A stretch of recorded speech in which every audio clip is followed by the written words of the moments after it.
Hello दोस्तों, कैसे हैं आप सब। स्वागत है आप सभी का कॉमिक वर्ल्ड 2.0 पर। तो चलिए दोस्तों, शुरू करते हैं अनिल मोहन का नॉवेल पहली चोट का तीसरा भाग। खड़े हो जाओ। देवराज चौहान का सर पहले जैसा ही था। क्या? बंसीलाल की आंखें सूखी। तुम मेरे यहाँ आकर मुझ पर हुक्म चढ़। मैंने कहा है खड़े हो जाओ। देवराज चौहान ने एक एक शब्द चबा कर कहा।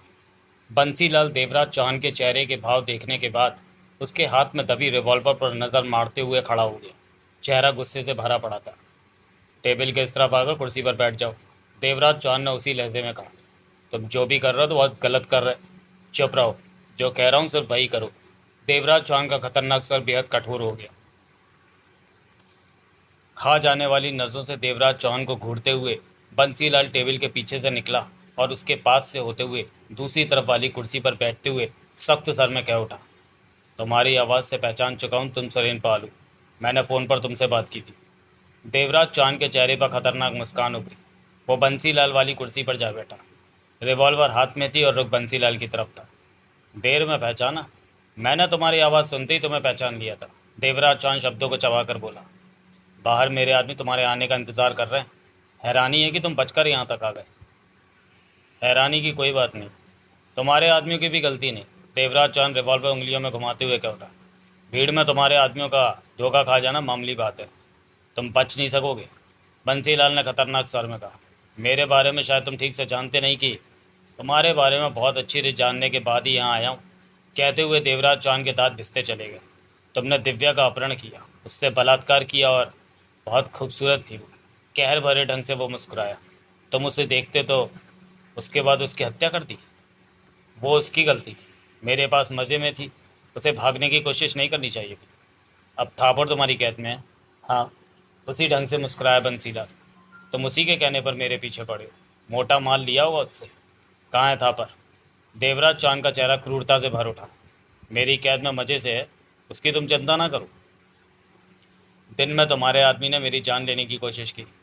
हाँ, मुरली की किस्मत खराब थी। तुमने निशाना ले लिया उसका। मुझे थापर के पास ले चलो। ये सब बात की बातें। बंसीलाल जहर भरे ढंग में हंसकर हंसा। पहले ये बताओ कि तुम कौन हो? सुरेन पाल। यह तुम्हारा असली नाम नहीं हो सकता। असली नाम बताने का भी वक्त नहीं आया। कब आएगा? जब तुम्हें शूट करूंगा। देवराज चौहान ने सर्द स्वर में कहा। फिर वो वक्त नहीं आने वाला। बंसीलाल पहले वाले ढंग से हंसा। मतलब कि तुम्हारा असली नाम नहीं जान पाऊंगा, क्योंकि तुम यहाँ से जिंदा बचकर नहीं जा सकते। अकेले हो या साथी भी हैं तुम्हारे साथ? साथी तो ज़रूर होंगे। शेर की मान में आने के लिए कुत्ते बिल्लियों के साथ की ज़रूरत पड़ती ही है। देवराज चांद दांत पीछे कुछ कहने लगा कि तभी हवा के तेज झोंके की तरह दरवाज़ा खुला और रिवॉल्वर थामे नगीना नजर आई। दोनों की नज़रें दरवाजे पर गई। नगीना को इस तरह सामने पाकर देवराज चौहान चौंका। तुम? उसके होंठों से निकला। पल भर के लिए तो नगीना भी ठगी सी रह गई। देवराज चौहान बंसीलाल के प्रति लापरवाह नहीं हुआ। नगीना ने फौरन खुद को संभाला और कह उठी। इसने बताया कि थापर को कहाँ कैद कर रखा है? थापर यहाँ बेसमेंट में कैद है। देवराज चौहान की खतरनाक निगाह पुनः बंसीलाल पर गई।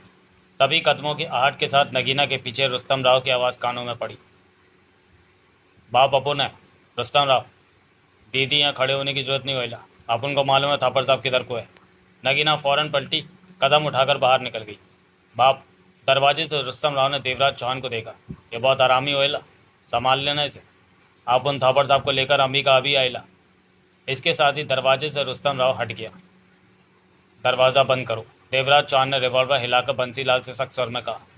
बंसीलाल कड़ी मुस्कान के साथ उठा और दरवाज़ा बंद करके वापस कुर्सी पर जा बैठा।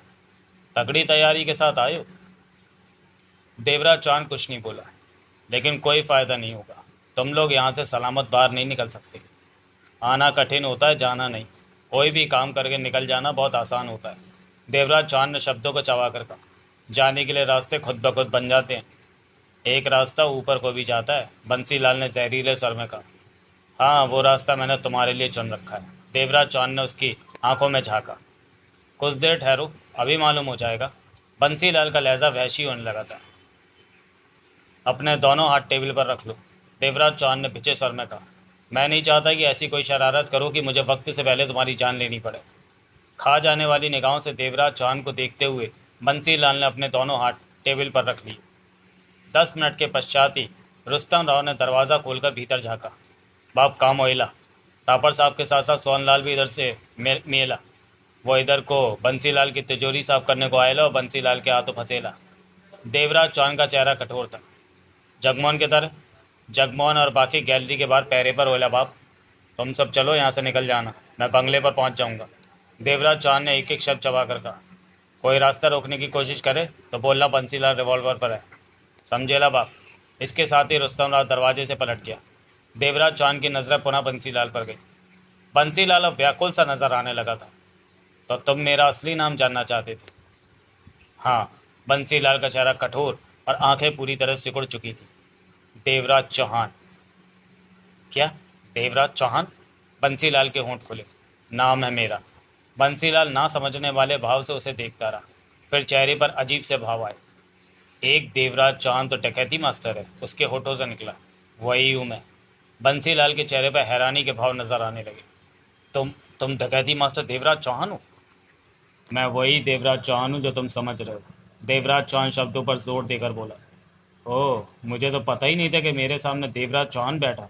खुद को अजीब सी स्थिति में महसूस करता हुआ बंसीलाल कह उठा, लेकिन तुम्हारी मेरी क्या दुश्मनी? पहले मुझे नहीं मालूम था कि तुम देवराज चौहान था, पर मेरी खास खास पहचान वाला है, ये भी मुझे नहीं मालूम था। बंसीलाल ने जल्दी से कहा, बात खत्म करो यहीं पर। अगर थापर को मैंने कुछ कहा तो समझो अनजाने में कहा, मैं अपनी गलती मान लेता हूँ। दिव्या की वजह से थापर तुम्हारे सामने आया। देवराज चौहान खतरनाक स्वर में बोला। तुमने दिव्या के साथ जो किया, उसके बाद तुम्हें जिंदा रहने का कोई हक नहीं। थापर ने यह मामला मुझे निपटाने को कहा है। देवराज चौहान, तुम खामोशी से बैठे रहो। देवराज चौहान ने दांत भींच कर कहा, वरना वक्त से पहले मर जाओगे। जगमोहन, नगीना, सोहनलाल, थापर, रुस्तम राव, बाकेलाल राठौर गैलरी पार करने के बाद बाहर से गुजरते हुए बाहर निकले। बार एंड रेस्टोरेंट के छोटे से रिसेप्शन हॉल में पहुंचे ही थे कि उन्हें अपने घिरे जाने का एहसास हुआ। सब ठिठके। घिराव तंग होता चला गया। उन लोगों के चेहरे स्पष्ट नजर आने लगे। वो करीब 10 थे और इतने ही उन पर नजर रखे इधर उधर फैले थे। उन 10 में डोसा और बाटला भी थे। उनके हाथ जेबों में पड़ी रिवॉल्वरों पर थे। इनके हाथ भी रिवॉल्वरों पर पहुंचने लगे। डोसा 2 कदम उठाकर पास पहुंचा। सबको देखते हुए क्रूरता से मुस्कुराया तो टूटे दांतों की वजह से उसका चेहरा भयानक सा दिखने लगा। फिर उसकी नज़रें थापर पर टिक गईं। इतना आसान नहीं है यहाँ से निकलना, जितनी आसानी से तुम निकल रहे थे। डोसा की आवाज़ में खतरनाक भाव थे। तुम लोगों के लिए ही तो हम यहाँ पीछे पड़े। तू तो डूबा, इन्हें भी ले डूबा। थारी खोपड़ी पानी में डूबन जा रही हो, नजर नहीं आवे का? बाकेलाल राठौर का चेहरा सख्त था। बाटला पास आ पहुंचा और बोला, तुम में सुरेनपाल कौन है? वो अभी अंदर है। जगमोहन व्यंग से मुस्कुराया। अंदर? बाटला की नजरें जगमोहन पर टिकी। हाँ, अंदर क्या कर रहा है वो? कहते हुए बाटला ने एक निगाह डोसा पर भी मारी। थारे बापों की मुंडी पकड़ो, बैठो है वो। क्या मतलब? बंसीलाल के पास है सुरेनपाल। बंसी भाई आ गए क्या? डोसा के होठों से निकला। हमारा रास्ता रोकने की कोशिश की तो बंसीलाल जिंदा नहीं बचेगा। जगमोहन कठोर स्वर में कह उठा। बाटला और डोसा की नज़रें मिली। रास्ता छोड़ो, जगमोहन पुनः बोला। बाटला अपने आदमियों को देखता कह उठा, इन पर नज़र रखो।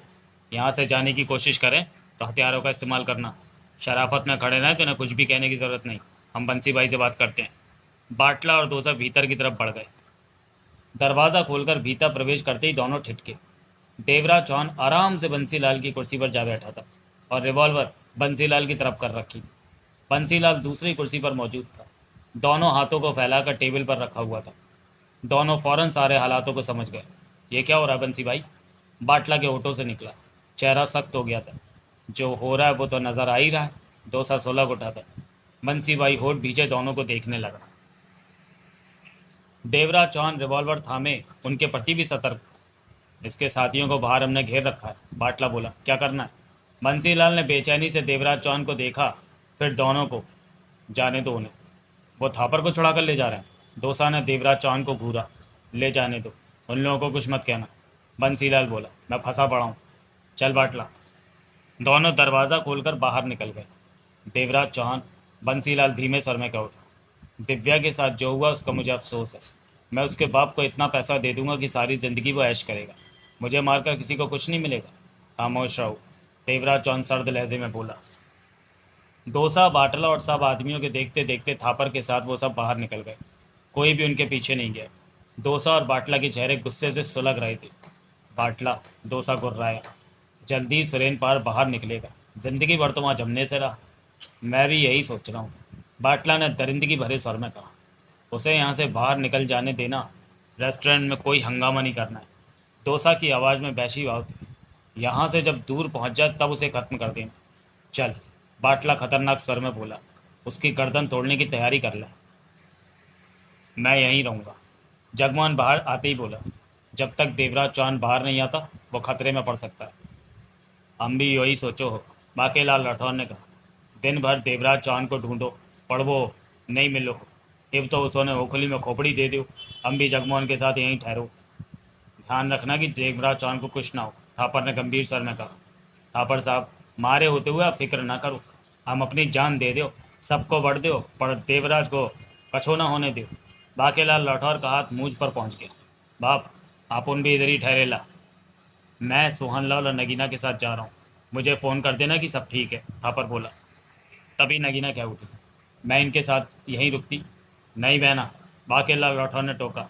एवे यहाँ पे थारी ज़रूरत ना होगे, तुम थापर साहब के साथ जाओ। लेकिन नगीना ने कहना चाहा। दीदी, रुस्तम राव ने कहा, बाकी ठीक कहला है, इधर तुम्हारी ज़रूरत नहीं होएला। नगीना ने जगमोहन को देखा तो जगमोहन ने मुंह फेर लिया। वो समझ गई कि उसके यहाँ रुकने को कोई भी पसंद नहीं करेगा, जबकि वो भी उन जैसी लड़ाका थी। थापर सोहनलाल और नगीना के साथ कार में बैठकर चला गया। तीनों ने एक दूसरे को वहां फैली कम रोशनी में देखा। हमें पोजीशन ले लेनी चाहिए। बंसीलाल के आदमी खामोश नहीं बैठेंगे, जगमोहन ने कहा। आप उन भीतर जाकर देखेला बाप की। नहीं, उन लोगों ने हमारे चेहरे पहचान लिए। भीतर जाना बहुत खतरनाक हो सकता है हमारे लिए। ठीक हो बोलो जगमोहन, इधर उधर ही अंधेरे में ठिकानों खोज लो। आधा घंटा बीत गया। बंसीलाल के कमरे का माहौल नहीं बदला था। देवराज चौहान के हाथ में रिवॉल्वर और टेबल पार कुर्सी पर बैठा बंसीलाल, दोनों हाथ टेबल पर रखे। एक ही मुद्रा में बंसीलाल थकान महसूस करने लगा था। इस बीच बंसीलाल ने देवराज चौहान को तरह तरह के लालच दिए थे कि उसे जिंदा छोड़ छोड़ दे। अपनी बातों में फंसाना चाहा, मौका भी ढूंढता रहा कि देवराज चौहान के हाथ से रिवॉल्वर छीन सके, लेकिन कोई फायदा नहीं। देवराज चौहान ना तो उसकी बातों में फंसा और ना ही बंसीलाल के प्रति लापरवाह हुआ। फिर देवराज चौहान थोड़ा सा नीचे झुका और एक हाथ से जूते में फंसा चाकू निकाला और बटन दबाकर उसका फल खोला, जो कि सिर्फ 3 इंच लंबा था। बंसीलाल की आंखें सूख गईं। ये क्या कर रहे हो? उसके होंठों से निकला। तुम्हें खेल खेलने का बहुत शौक है। जिससे तुम्हारे बारे में मालूम किया उसने बताया था। देवराज चौहान के स्वर में किसी तरह का भाव नहीं था। छोटा सा मौत का खेल मैं भी खेलूंगा तुम्हारे साथ। जिंदा बच गए तो तुम्हारी किस्मत, मर गए तो वो भी तुम्हारी किस्मत। मैं समझा नहीं। सिर्फ एक बार तुम पर चाकू फेंकूंगा। देवराज चौहान का स्वर शांत था। जीना मरना ऊपर वाले के हाथ। बंसी लाल ने सूखे होठों पर जीभ फेरी। अगर तुम्हें मेरा ये खेल पसंद नहीं तो शूट कर देता हूँ तुम्हें। नहीं, गोली मत मारना। चाकू वाला खेल पसंद है मुझे। वो जल्दी से सूखे स्वर में क्या उठा। और देवराज चौहान के होठों पर अजीब सी मुस्कान उभरी। लेकिन इतनी पास में निशाना लगाओगे तो निशाना ठीक बैठेगा, मैं मर जाऊंगा। घबराया बंसीलाल क्या उठा। हम्म, ठीक कहते हो। देवराज चौहान ने होंठ सिकोड़े। तुम्हारा क्या ख्याल है, कितनी दूर से मुझे निशाना लेना चाहिए? 15। 15 फीट का फासला तो होना ही चाहिए। बंसीलाल का गला सूख रहा था। देवराज चौहान उठा, खड़ा हुआ। बंसीलाल भी जल्दी से उठा। 15 फीट का फासला बना लो, देवराज चौहान ने कहा। 18 फीट का फासला बनाकर खड़ा हो गया। देवराज चौहान के होठों पर मौत से भरी मुस्कान उभरी। फासला कम तो नहीं है? देवराज चौहान ने पूछा। ठीक है, कहते हुए वो एक कदम और पीछे हो गया। मैंने चाकू फेंककर सिर्फ एक बारी तुम पर करना है। देवराज चौहान एकाएक कठोर स्वर में कह उठा। बच गए तो बच गए, मर गए तो मर गए। अगर तुम अपनी जगह से जरा भी हिले तो मैं उसी वक्त में शूट कर दूंगा। मैं नहीं हिलूंगा। बंसीलाल की आवाज़ में भय से भरी खड़खड़ाहट आ गई। मौत को अपनी तरफ आते देखकर कोई भी अपनी जगह से ठहरा नहीं रह सकता। मुझे पूरा विश्वास है कि थोड़ा बहुत अवश्य हिलोगे और चाकू की अपेक्षा रिवॉल्वर की गोली से मारोगे। देवराज चौहान का सर सख्त था। मेरी सलाह पर चलकर तुम अपने लिए खतरा कम कर सकते हो। तो कैसे? आंखें बंद कर लो। इस वक्त तुम्हारे लिए इससे बेहतरी और नहीं हो सकती। बंसीलाल का रंग फक हो चुका था। रह रहकर सूखे ओठों पर जीभ फेर रहा था। मैं खेल की शुरुआत करने जा रहा हूँ। मर्जी तुम्हारी कि आंखें बंद करो या ना करो। बंसीलाल ने फौरन आंखें बंद कर ली। कसम ले लो कि आंखें नहीं खोलनी। बंसीलाल ने बंद आंखों को और भी भींच लिया। उसी पल देवराज चौहान का चाकू वाला हाथ उठा। चाकू का फल अंगूठे और तर्जनी उंगली के बीच जा फंसा था। आंखों में मौत से भरी ठंडक उभर आई थी। तभी देवराज चौहान ने हाथ को तीव्रता से खास अंदाज में झटका दिया और चाकू हाथ से निकल गया। चाकू की रफ्तार इस कदर तेज थी कि 2 पल पता ही नहीं चला कि चाकू है कहाँ। और जब नजर आया तो उसका पूरा फल बंसीलाल की थोड़ी के नीचे गर्दन में धंसा हुआ था। बंसीलाल की आंखें चौड़ी होकर फैल चुकी थी। गर्दन में चाकू धंसा होने की वजह से वो चीख भी नहीं सका। तड़प कर उसने अपना हाथ गर्दन में धंसे चाकू की मूठ पर रखा। इससे ज्यादा हरकत नहीं कर सका बंसीलाल। खेल खेलने वालों को खेल नहीं खत्म कर दिया था। उसका शरीर ढीला पड़ता चला गया। चाकू की मूठ पर पड़ा हाथ नीचे को झूल गया और वो उखड़े पेड़ की तरह नीचे जा गिरा। मर गया था। देवराज चौहान ने रिवॉल्वर जेब में रखी और बंसीलाल की लाश की तरफ बढ़ा। आंखों में अभी भी मौत के सर्द भाव छाए हुए थे। पास पहुंचकर नीचे झुकते हुए उसने गले में फंसा चाकू निकालकर उसकी कमीज से साफ किया। फिर टेबल के पास आकर वहां मौजूद पानी का गिलास उठाकर चाकू का फल धोया और उसे बंद करके पुनः जूतों में फंसाया और दरवाज़ा खोलकर बाहर निकल आया। देवराज चौहान जानता था कि अभी बंसीलाल के आदमी उसके लिए खतरा बन सकते हैं। बार रूम में कदम रखते ही देवराज चौहान सतर्क हो चुका था। बंसीलाल के आदमियों द्वारा चलाई गई गोली कभी भी उसके सिर में धंस सकती थी। जो 2 आदमी उसकी मौजूदगी में बंसीलाल के पास ऑफिस में आए थे वो बहुत खतरनाक लगे थे। चलते चलते देवराज चौहान की निगाह हर तरफ घूम रही थी। हाथ जेब में पड़ी रिवॉल्वर पर जा पहुंचा था। बार रूम में जैसे अब भीड़ बढ़ गई महसूस हो रही थी। देवराज चौहान लोगों के बीच से निकलता हुआ बार रूम के दरवाजे के पास पहुंचा कि वहां मौजूद कर्मचारी ने दरवाज़ा खोल दिया। देवराज चौहान बाहर निकल गया। सामने छोटा सा रिसेप्शन था। वहां भी लोग बैठे हुए थे। तीव्र रोशनी और भरपूर चहल पहल थी। देवराज चौहान की पैनी निगाह हर तरफ घूम रही थी और साथ ही वो बाहरी दरवाजे की तरफ बढ़ा जा रहा था। आधे मिनट में ही देवराज चौहान वहां से बाहर पार्किंग में था। बहुत अजीब लगा देवराज चौहान को कि किसी ने उसे रोका टोका नहीं और वो बाहर आ गया। स्पष्ट था कि कोई गड़बड़। या तो बंसीलाल के आदमी थापड़ जगमोहन वगैरह के पीछे गए हैं या फिर यह शांति चुप्पी उनकी कोई चाल हो सकती है। जो भी हो, देवराज चौहान हर स्थिति के प्रति सतर्क पार्किंग में खड़ी अपनी कार में जा बैठा। कार स्टार्ट करते हुए भी उसकी निगाह हर तरफ फिर रही थी। रिवॉल्वर जेब से निकालकर गोदी में रख ली थी। जगमोहन, बांकेलाल राठौर और रुस्तम राव अंधेरे में अलग अलग पोजीशन लिए हुए थे। उन्होंने बंसीलाल के आदमियों को स्पष्ट तौर पर वहां पोजीशन लेते देखा था और वो समझ गए थे कि ये तैयारी देवराज चौहान के लिए कर रहे हैं कि कब वो बाहर निकले और वो हरकत में आए। तीनों ज़्यादा फासले पर नहीं थे। बांकेलाल राठौर खिसकता हुआ जगमोहन के पास आ पहुंचा था। थारे को मालूम कि हम का सोचूं? बांकेलाल राठौर ने धीमे स्वर में कहा। क्या? देवराज चौहान तो बंसीलाल को बढ़ के ही आयो। हाँ, बंसीलाल बचेगा नहीं। पेशीराम जानो हो न कि का कहो। बंसीलाल राठौर गंभीर थे। देवराज चौहान, बंसीलाल को कुछ कहो तो ईश्वर रास्तों पर मोना चौधरी से झगड़ा हुए। तुम ठीक कह रहे हो। जगमोहन के चेहरे पर व्याकुलता आ गई थी। मारे को एको बात समझ में ना आयो। थारी समझ में आयो का? बाकेलाल राठौर ने कहा। देवराज चौहान तो एवं बंसीलाल को वट के बाहर आयो। मामलो तो निपट गई समझो। एवं मोना चौधरी का फिट हो वो यो यो तो कामों का ही एंड हो गयो। सबो हैप्पी हैप्पी अपने घरा को जानो के वास्ते तैयार हो गए। मैं नहीं जानता। पेशीराम ने जो कहा वो तो मैं बता दिया था। जगमोहन ने गहरी सांस ली। मारे को तो लगो कि पेशीराम यो ही हाँ को। मोना चौधरी से देवराज चौहान का वास्ता ना पड़ो। बाकेलाल राठौर गंभीर था। पेशीराम, मारे से मजाक करो कि बाके हुक्म वो देख। देवराज चौहान बाहर निकला है। बाकेलाल राठौर की नज़र फौरन उधर गई। रेस्टोरेंट के मुख्य द्वार पर तीव्र प्रकाश चमक रहा था। जो व्यक्ति नजर आया वो दाढ़ी वाला था, परंतु चलने के ढंग से वो स्पष्ट तौर पर देवराज चौहान ही लग रहा था। उसके साथ और लोग भी आ जा रहे थे। वो देवराज चौहान ही होवे।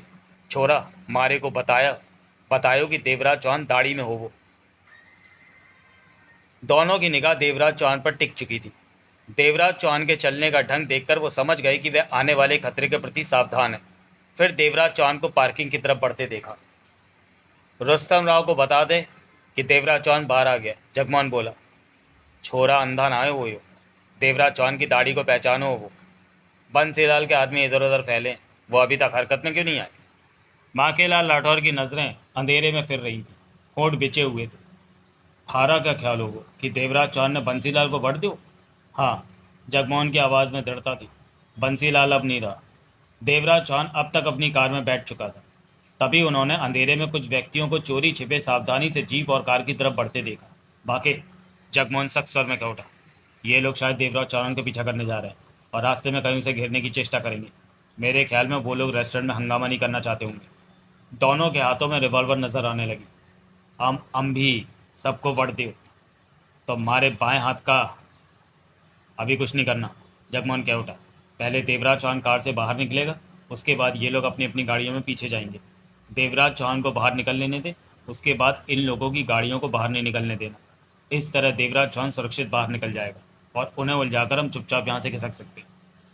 एक और दम फिट बात बोलो तो क्या यो कि देवराज चौहान कार लेकर निकलो तो इन गाड़ियों को कि फूंको ढलका लो, गोलियां मारो कि हाँ, इस काम में चूकना नहीं। रुस्तम राव को भी समझा दो, वो उधर है। बाकेलाल लौटा और जगमोहन के पास से हटा और उधर सरक गया जहां रुस्तम राव मौजूद था। जगमोहन की निगाह देवराज चौहान की कार पर थी, जो कि स्टार्ट होकर बाहर की तरफ बढ़ गई थी। देवराज चौहान को हर पल लग रहा था कि अभी कुछ हुआ तो अभी हुआ। वो गोदी में रखी रिवॉल्वर उठाने को तैयार था। कार स्टार्ट करके पार्किंग में आगे बढ़ाई और रेस्टोरेंट के मेन गेट की तरफ ले गया। गेट पर मुस्तैद दरबान खड़ा था। भीतर प्रवेश करती एक कार की तीव्र रोशनी देवराज चौहान पर पड़ी। जब वो कार बगल से गुजरकर भीतर प्रवेश कर गई तो देवराज चौहान ने कार आगे बढ़ाई और रेस्टोरेंट के मेन गेट से बाहर निकल चला गया। मनी मन हैरान था देवराज चौहान की बंसीलाल के आदमियों से उसका जरा भी सामना नहीं हुआ। ऐसे में देवराज चौहान ने यही सोचा कि बंसीलाल के आदमी थापर जगमोहन वगैरह के पीछे चले गए होंगे। अभी इस सोच में देवराज चौहान हटा भी नहीं था। कार सड़क पर ही पहुंची थी कि उसके कानों में भीतर होने वाली फायरिंग की आवाज़ पड़ी। पहले तो इक्का दुक्का ही गोलियां चली, उसके बाद एकाएक ही फायरिंग की रफ्तार में तेजी आ गई। लोगों की भगदड़ चीखें उसके कानों में पड़ी। देवराज चौहान नहीं समझ पाए कि ये गोलियां कैसे चली, क्या हुआ है भीतर। इन हालातों को जानने के लिए रुकना ठीक नहीं था। वो कार आगे बढ़ाता चला गया। एक पल के लिए देवराज चौहान ने बैक मिरर में देखा तो उसी क्षण आंखें सिकुड़ी। देखते ही देखते एक कार रेस्टोरेंट के गेट से बाहर निकली और सड़क पर आकर उसी की तरफ दौड़ने लगी। अंधेरा होने की वजह से देवराज चौहान नहीं जान पाया कि कार में कौन है, कितने लोग हैं। यह भी कोई पक्की बात नहीं थी कि कार वाले उसी के पीछे हों। 2 मिनट बीत गए। पीछे आने वाली कार खास रफ्तार से पीछे आती रही। देवराज चौहान की आंखें सिकुड़ी। अब यह जानना जरूरी हो गया था कि कहीं उसका पीछा तो नहीं किया जा रहा। इस विचार के साथ ही देवराज चौहान ने कार की रफ्तार धीमी कर दी। नजरें बैक मिरर पर आती रही। कुछ ही पलों में उसे इस बात का एहसास हो गया कि पीछे आने वाली कार भी धीमी हो गई है। देवराज चौहान ने कार की रफ्तार कुछ तेज कर दी तो पीछे वाली कार की रफ्तार भी तेज हो गई। शक की कोई गुंजाइश नहीं थी कि रेस्टोरेंट से ही वो कार उसके पीछे लग गई थी। इसका मतलब बंसीलाल के आदमी होटल में दंगा करना नहीं चाहते थे। अब उसके पीछे लग गए कि रास्ते में उसे घेर सके। शायद उन्हें बंसीलाल की मौत की खबर नहीं थी, वरना वो उसके पीछे आने की ज़रूरत न समझते। इससे पीछा छुड़ाना ज़रूरी था। इस सोच के साथ ही देवराज चौहान ने कार की रफ्तार बढ़ा दी। सड़क पर अन्य वाहन भी थे। हेडलाइटें चमक रही थी। पीछे वाली कार को भी इस बात का एहसास हो गया था कि आगे वाले को उनके पीछे किए जाने का पता चल गया। दोनों कारों की भागदौड़ जारी हो गई, जबकि बीच में अन्य ढेरों वाहन थे। अंधेरा और वाहनों की वजह से कार की रफ्तार बढ़ानी भी आसान नहीं थी। देवराज चौहान ने तेजी से एक कार को ओवरटेक किया तो तभी सामने मोड़ से टेम्पो मुड़कर सामने आ गया। देवराज चौहान ने फुर्ती के साथ कार को साइड से निकाला, वरना टक्कर हो जानी। फिर भी कार का पिछला हिस्सा टेम्पो से टकरा गया। कार जोरों से लड़खड़ाई फिर संभल गई। देवराज चौहान ने कार को उसी मोड़ पर डाल दिया जहां से टेम्पो आया था। कार की रफ्तार पुनः बढ़ गई। बैक मिरर में देखा, पीछे अब वो वाली कार नहीं थी। देवराज चौहान सावधानी से कार ड्राइव कर रहा था। नजरें रह रहकर बैक मिरर पर जा रही थी। तभी बैक मिरर में पुनः वही कार की हेडलाइटें नजर आने लगी। देवराज चौहान के होंठ भिज गए। इतना समझ गया कि वो आसानी से पीछा छोड़ने वाली नहीं। उसने कार की रफ्तार पुनः तेज कर दी। सामने से आते वाहनों की हेडलाइटों में आंखें चुदिया रही थीं। करीब 2-3 किलोमीटर आगे जाने पर देवराज चौहान ने देखा कि सामने ट्रैफिक जाम है। उसने कार की रफ्तार कम करनी शुरू कर दी। पीछे वाली कार बराबर पीछे थी। खतरा सिर पर था। उसकी कार रुकते ही वो चुप नहीं बैठने वाली। देवराज चौहान ने आगे नजर मारी। साइड से निकलने का कोई रास्ता नहीं था। आगे कोई एक्सीडेंट हो गया होगा या कोई दूसरी वजह होगी। जाम बढ़ता जा रहा था। आगे बस खड़ी थी। देवराज चौहान ने उसके पीछे कार रोकी और फुर्ती के साथ कार का दरवाजा खोलते हुए गोदी में पड़ी रिवॉल्वर उठाई और बाहर निकलकर सड़क पर ही आगे भागता चला गया। वाहनों के बीच में से गुजरने लगा। रिवॉल्वर जेब में डाल ली थी। कुछ कारें पार करके देवराज चौहान ने 2 पल के लिए गर्दन घुमाकर पीछे देखा। वो 4 ही आदमी लगे जो पीछे भागते आ रहे थे। देवराज चौहान ने पुनः वाहनों के बीच दौड़ लगा दी। जाम ट्रैफिक में कुछ लोग गाड़ियों में बैठे थे तो कुछ बाहर भी खड़े थे। देवराज चौहान कभी किसी कार से टकराता तो कभी बाहर खड़े व्यक्ति से। वहां चलने के लिए रास्ता नहीं था जबकि वो दौड़ रहा था। कुछ आगे जाकर देवराज चौहान ने पुनः पीछे देखा। पीछे वाले भी पीछे भाग रहे थे। वो पीछा नहीं छोड़ने वाले, कुछ करके रहेंगे, वरना इस तरह वो खुले में पीछे नहीं भागते। कारों के पास खड़े लोगों ने आवाज़ मारकर पूछा भी कि क्या बात है, वो क्यों भाग रहा है। देवराज चौहान ने एकाएक भागने का रुख पलटा और वाहनों में से निकलकर सड़क के किनारे की तरफ भागा। उधर पतली गली थी। सड़क छोड़कर देवराज चौहान उस गली में प्रवेश करता चला गया। अंधेरी गली में देवराज चौहान के दौड़ते कदमों की तेज आवाज़ गूंजने लगी। कुछ ही क्षणों में देवराज चौहान को पीछे आते अन्य दौड़ते कदमों की आवाज़ सुनाई देने लगी। मौत से भरा ये वक्त दौड़ के साथ जारी था। सामने गली का मोड़ आ गया था। चंद कदमों का ही फासला बाकी था कि गोली चलने की तेज आवाज़ गूंजी। इसके साथ ही देवराज चौहान को गर्म शोले के पास से गुजर जाने का एहसास हुआ। तभी मोड़ आ गया। देवराज चौहान मुड़ा और मुड़ते ही दीवार के साथ चिपक कर खड़ा हो गया। रिवॉल्वर हाथ में आ गई। चेहरे पर दरिंदगी से भरे वहशी भाव थे। गली में दौड़ते कदमों की आवाज़ें पास आती महसूस हो रही थी। जब आवाज़ें बेहद करीब आने लगीं तभी देवराज चौहान घूमा। गली में देखा, रिवॉल्वर वाला हाथ सीधा किया। भागने वाले 4 थे, 2 आगे 2 पीछे। देवराज चौहान ने दांत बींचकर 2 बार ट्रिगर दबाया। आगे वालों का निशाना लिया। तेज चीखों के साथ आगे वाले दोनों व्यक्ति छिटक कर इधर उधर गिर गए। उनकी तड़प और चीखों की आवाज़ें स्पष्ट सुनाई देने लगी। इनके साथ ही पीछे वालों ने खुद को फुर्ती से गली की ज़मीन पर गिरा दिया। गली में घुप अंधेरा था। ऐसे में बाकी बचे दोनों का निशाना लेना ठीक नहीं था। देवराज चौहान पुनः दीवार की ओट में हो गया। उसी वक्त गली से फायर हुआ। गोली देवराज चौहान को नहीं लगी। वो कुछ सेकंड पहले ही ओट में हुआ था। देवराज चौहान की गोलियों से मरने वाले वो दोनों दोसा और बाटला के खतरनाक आदमी थे और खुद को नीचे गिराने वाले दोसा और बाटला ही थे। बाटला ने देवराज चौहान का निशाना लेने की चेष्टा की थी, परंतु वो तब तक दीवार की ओट ले चुका था। दोसा और बाटला के चेहरे मौत भरी क्रूरता से भर चुके थे। बाटला, दोसा गुर्राया, उस हरामजादे ने हमारे खास आदमियों को मार दिया। बहुत हिम्मती है, बाटला दांत पीसते हुए कह उठा। हमने उसे कम समझा। कुत्ते की मौत मारूंगा कमीने को। मेरी गोली से उसका काम हो जाता अगर वो दीवार की ओट ना लेता। अच्छा हुआ जो बच गया। 200 सुलग रहा था। मैं उसके टुकड़े टुकड़े करके मारूंगा। हमने आज तक हार नहीं मानी। वो तो वैसे भी अकेला है। पकड़ा गया तो हाथों से टुकड़े अवश्य करूंगा। मुझे तो गड़बड़ लग रही है। बाटला गुर्रा उठा। क्या गड़बड़? यह कहीं बंसी भाई को टपका तो नहीं आया? कुछ पलों की खामोशी के बाद डोसा भिचे स्वर में क्या उठा। बंसी भाई अगर टपक चुका होता तो फिर सुरेंद्र पाल को ख़त्म करना बहुत ज़रूरी है। वो क्यों? बंसी लाल के कई धंधे ऐसे हैं जिन पर हम कब्जा जमा सकते हैं। किसी की हिम्मत नहीं कि हमारे रास्ते में आए। कहते हुए डोसा के बाटला पर निगाह मारी। क्या कहता है? ख्याल बुरा नहीं है। अगर बंसी भाई जिंदा हुआ तो, बाटला ने कहा, तो भी सुरेंद्र पाल को ख़त्म करना घाटे का सौदा नहीं। बंसी भाई हमें सबसे ज़्यादा वफादार मानने लगेगा। यानी कि हर हाल में सुरेंद्र पाल को ख़त्म करना है। उसके बाद देखेंगे कि क्या होता है। तभी उसके कानों में मध्यम सी आवाज़ दौड़ने की पड़ी। वो भाग रहा है। कहते हुए बाटला उछलकर खड़ा हुआ और भागा।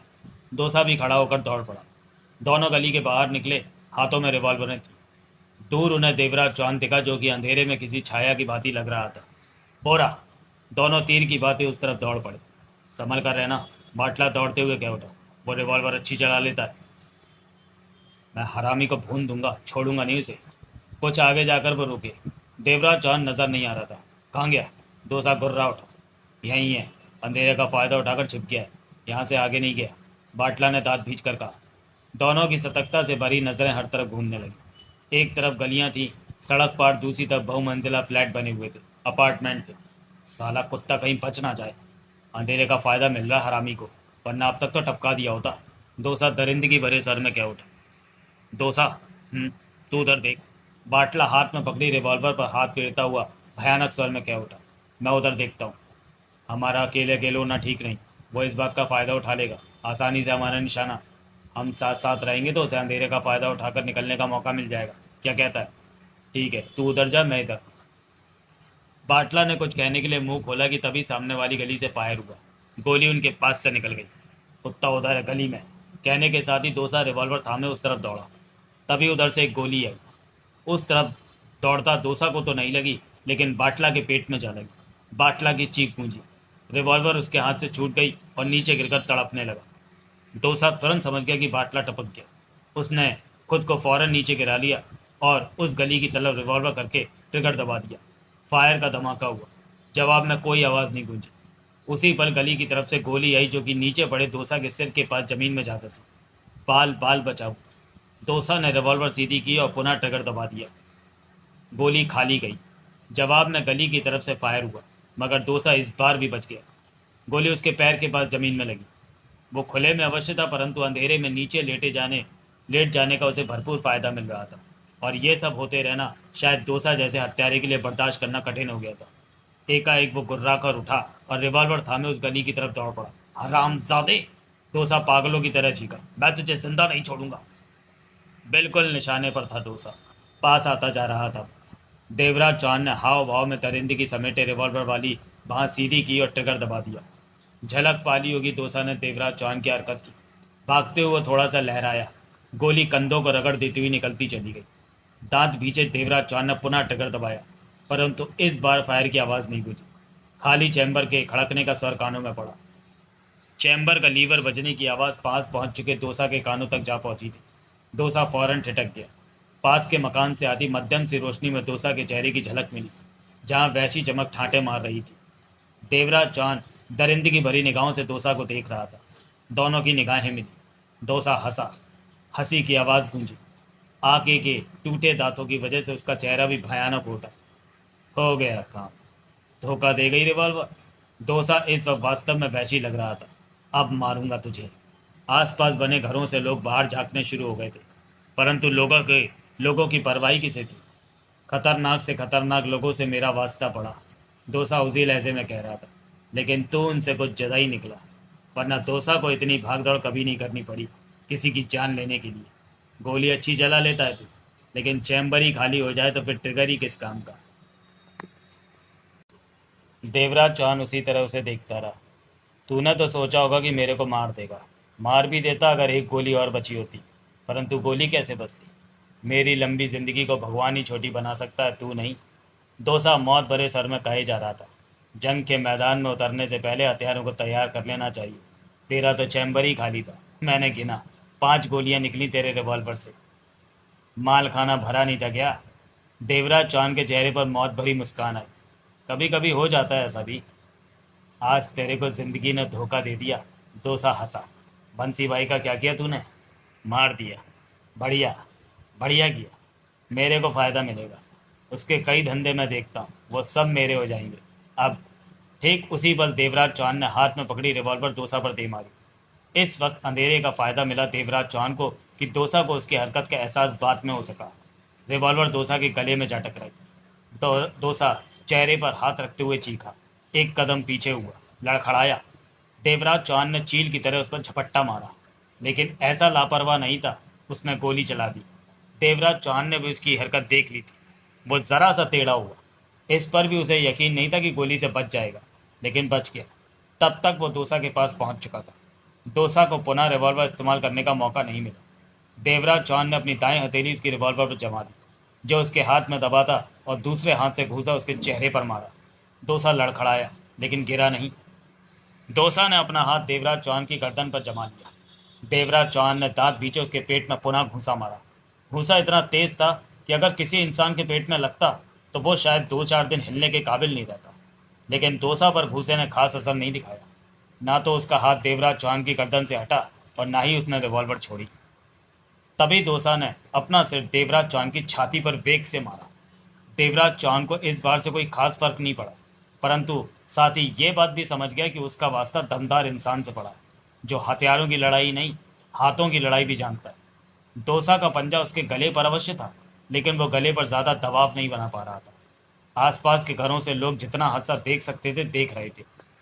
तभी डोसा ने देवराज चौहान की टांगों में अपनी टांग फंसाकर टांग को तीव्र झटका दिया तो देवराज चौहान लड़खड़ाकर नीचे जा गिरा। गिरते ही उसने दोसा की दोनों टांगें खींच ली। दोसा झटके से नीचे गिरा। रिवॉल्वर उसके हाथ में ही रही। देवराज चौहान उसके रिवॉल्वर वाले हाथ पर वार किया। हाथ पर ऊपर से वार और नीचे का हिस्सा सड़क से टकराया। उसी पल हाथ दर्द से भर गया और रिवॉल्वर उसके हाथ से निकल गई। उंगलियां खुल गईं। देवराज चौहान ने बिना वक्त गवाए रिवॉल्वर झपट ली और उछलकर खड़ा हो गया। नीचे पड़ा डोसा संभला। धीरे धीरे वो खड़ा हुआ। तू तो वास्तव में बहुत खतरनाक है, डोसा के होठों से निकला। उसने सूख रहे होठों पर जीभ फेरी। देवराज चौहान के बिना कुछ कहे दांत भींचे ट्रिगर दबा दिया। लीवर की आवाज़ खड़क कर रह गई। डोसा के रिवॉल्वर का चैम्बर भी खाली था। फक्क पड़े डोसा के चेहरे का रंग लौटने लगा। वो हौले से हंसा, फिर हंसी तेज हो गई। मारने वाले से बचाने वाला बड़ा होता है। डोसा अजीब से ढंग से हंसा। बच गया मैं। मेरे रिवॉल्वर में भी गोली नहीं थी। मेरे को नहीं पता था। बच गया मैं। इसके साथ ही डोसा ने फुर्ती से जेब से दूसरी रिवॉल्वर निकाली और मौत भरी हंसी हंस पड़ा। क्या कहूँ, दूसरी रिवॉल्वर रखना उस्ताद की सीख है। उस्ताद ने एक बार मुझे समझाया था कि एक वक्त ऐसा आता है जब जेब वाली रिवॉल्वर ही काम आती है। हाथ में पकड़ी रिवॉल्वर हमेशा धोखा ही देती है। मैंने उस्ताद की बात का हमेशा ध्यान रखा। आज तक तो हाथ वाली रिवॉल्वर ही सारे काम निपटा देती थी। आज पहली बार जेब वाली रिवॉल्वर काम आई। तुमसे मुकाबला करने में बहुत मज़ा आया। वो अपना बंसी भाई है ना, जिसे तुम टपका आए हो, वो अक्सर खेल खेल में अपने शिकार को मौत देता था। देखकर मुझे बहुत अच्छा लगता था, लेकिन कभी किसी को खेल में मौत देने का मौका नहीं मिला। आज मौका है, वक्त है। तेरे से खेलूंगा मौत का खेल, या सीधे सीधे गोली मारूं। देवराज चौहान के चेहरे पर मौत से भरी खतरनाक मुस्कान उभर आई। आज तुम खेल खेल में मौत देने की शुरुआत कर ही लो। देवराज चौहान क्या उठा। ये तो बढ़िया बात हो गई। कैसे खेलोगे? ये छोटी सी गली है, तुम भागो। जब तक आधी गली पार नहीं कर जाओगे मैं तुम्हारा निशाना नहीं लूंगा। आधी गली के पार होते ही मैं तुम्हें शूट करूंगा। तुम बचने की कोशिश करना। बचकर गली पार कर गए तो तुम बच गए, फिर तुम्हें नहीं मारूंगा। लेकिन ध्यान रखना कि मेरा निशाना बहुत पक्का है। अंधेरे में अच्छे से अच्छे निशानेबाजों का निशाना चूक जाता है। देवराज चौहान बोला। मेरा नहीं चूकेगा। डोसा खतरनाक स्वर में हंसा। चूक गया तो तुम्हारा ही फायदा है। देवराज चौहान ने गहरी निगाहों से डोसा को देखा। वो डोसा की रिवॉल्वर का कब्जा पा लेना चाहता था, परंतु डोसा के सावधान होने की वजह से उसे मौका नहीं मिल पा रहा था। बहुत ज़्यादा विश्वास है तुम्हें अपने पर? देवराज चौहान के होंठ सिकुड़ चुके थे। खेल में शामिल है तो पलट कर भागना शुरू कर दे, वरना।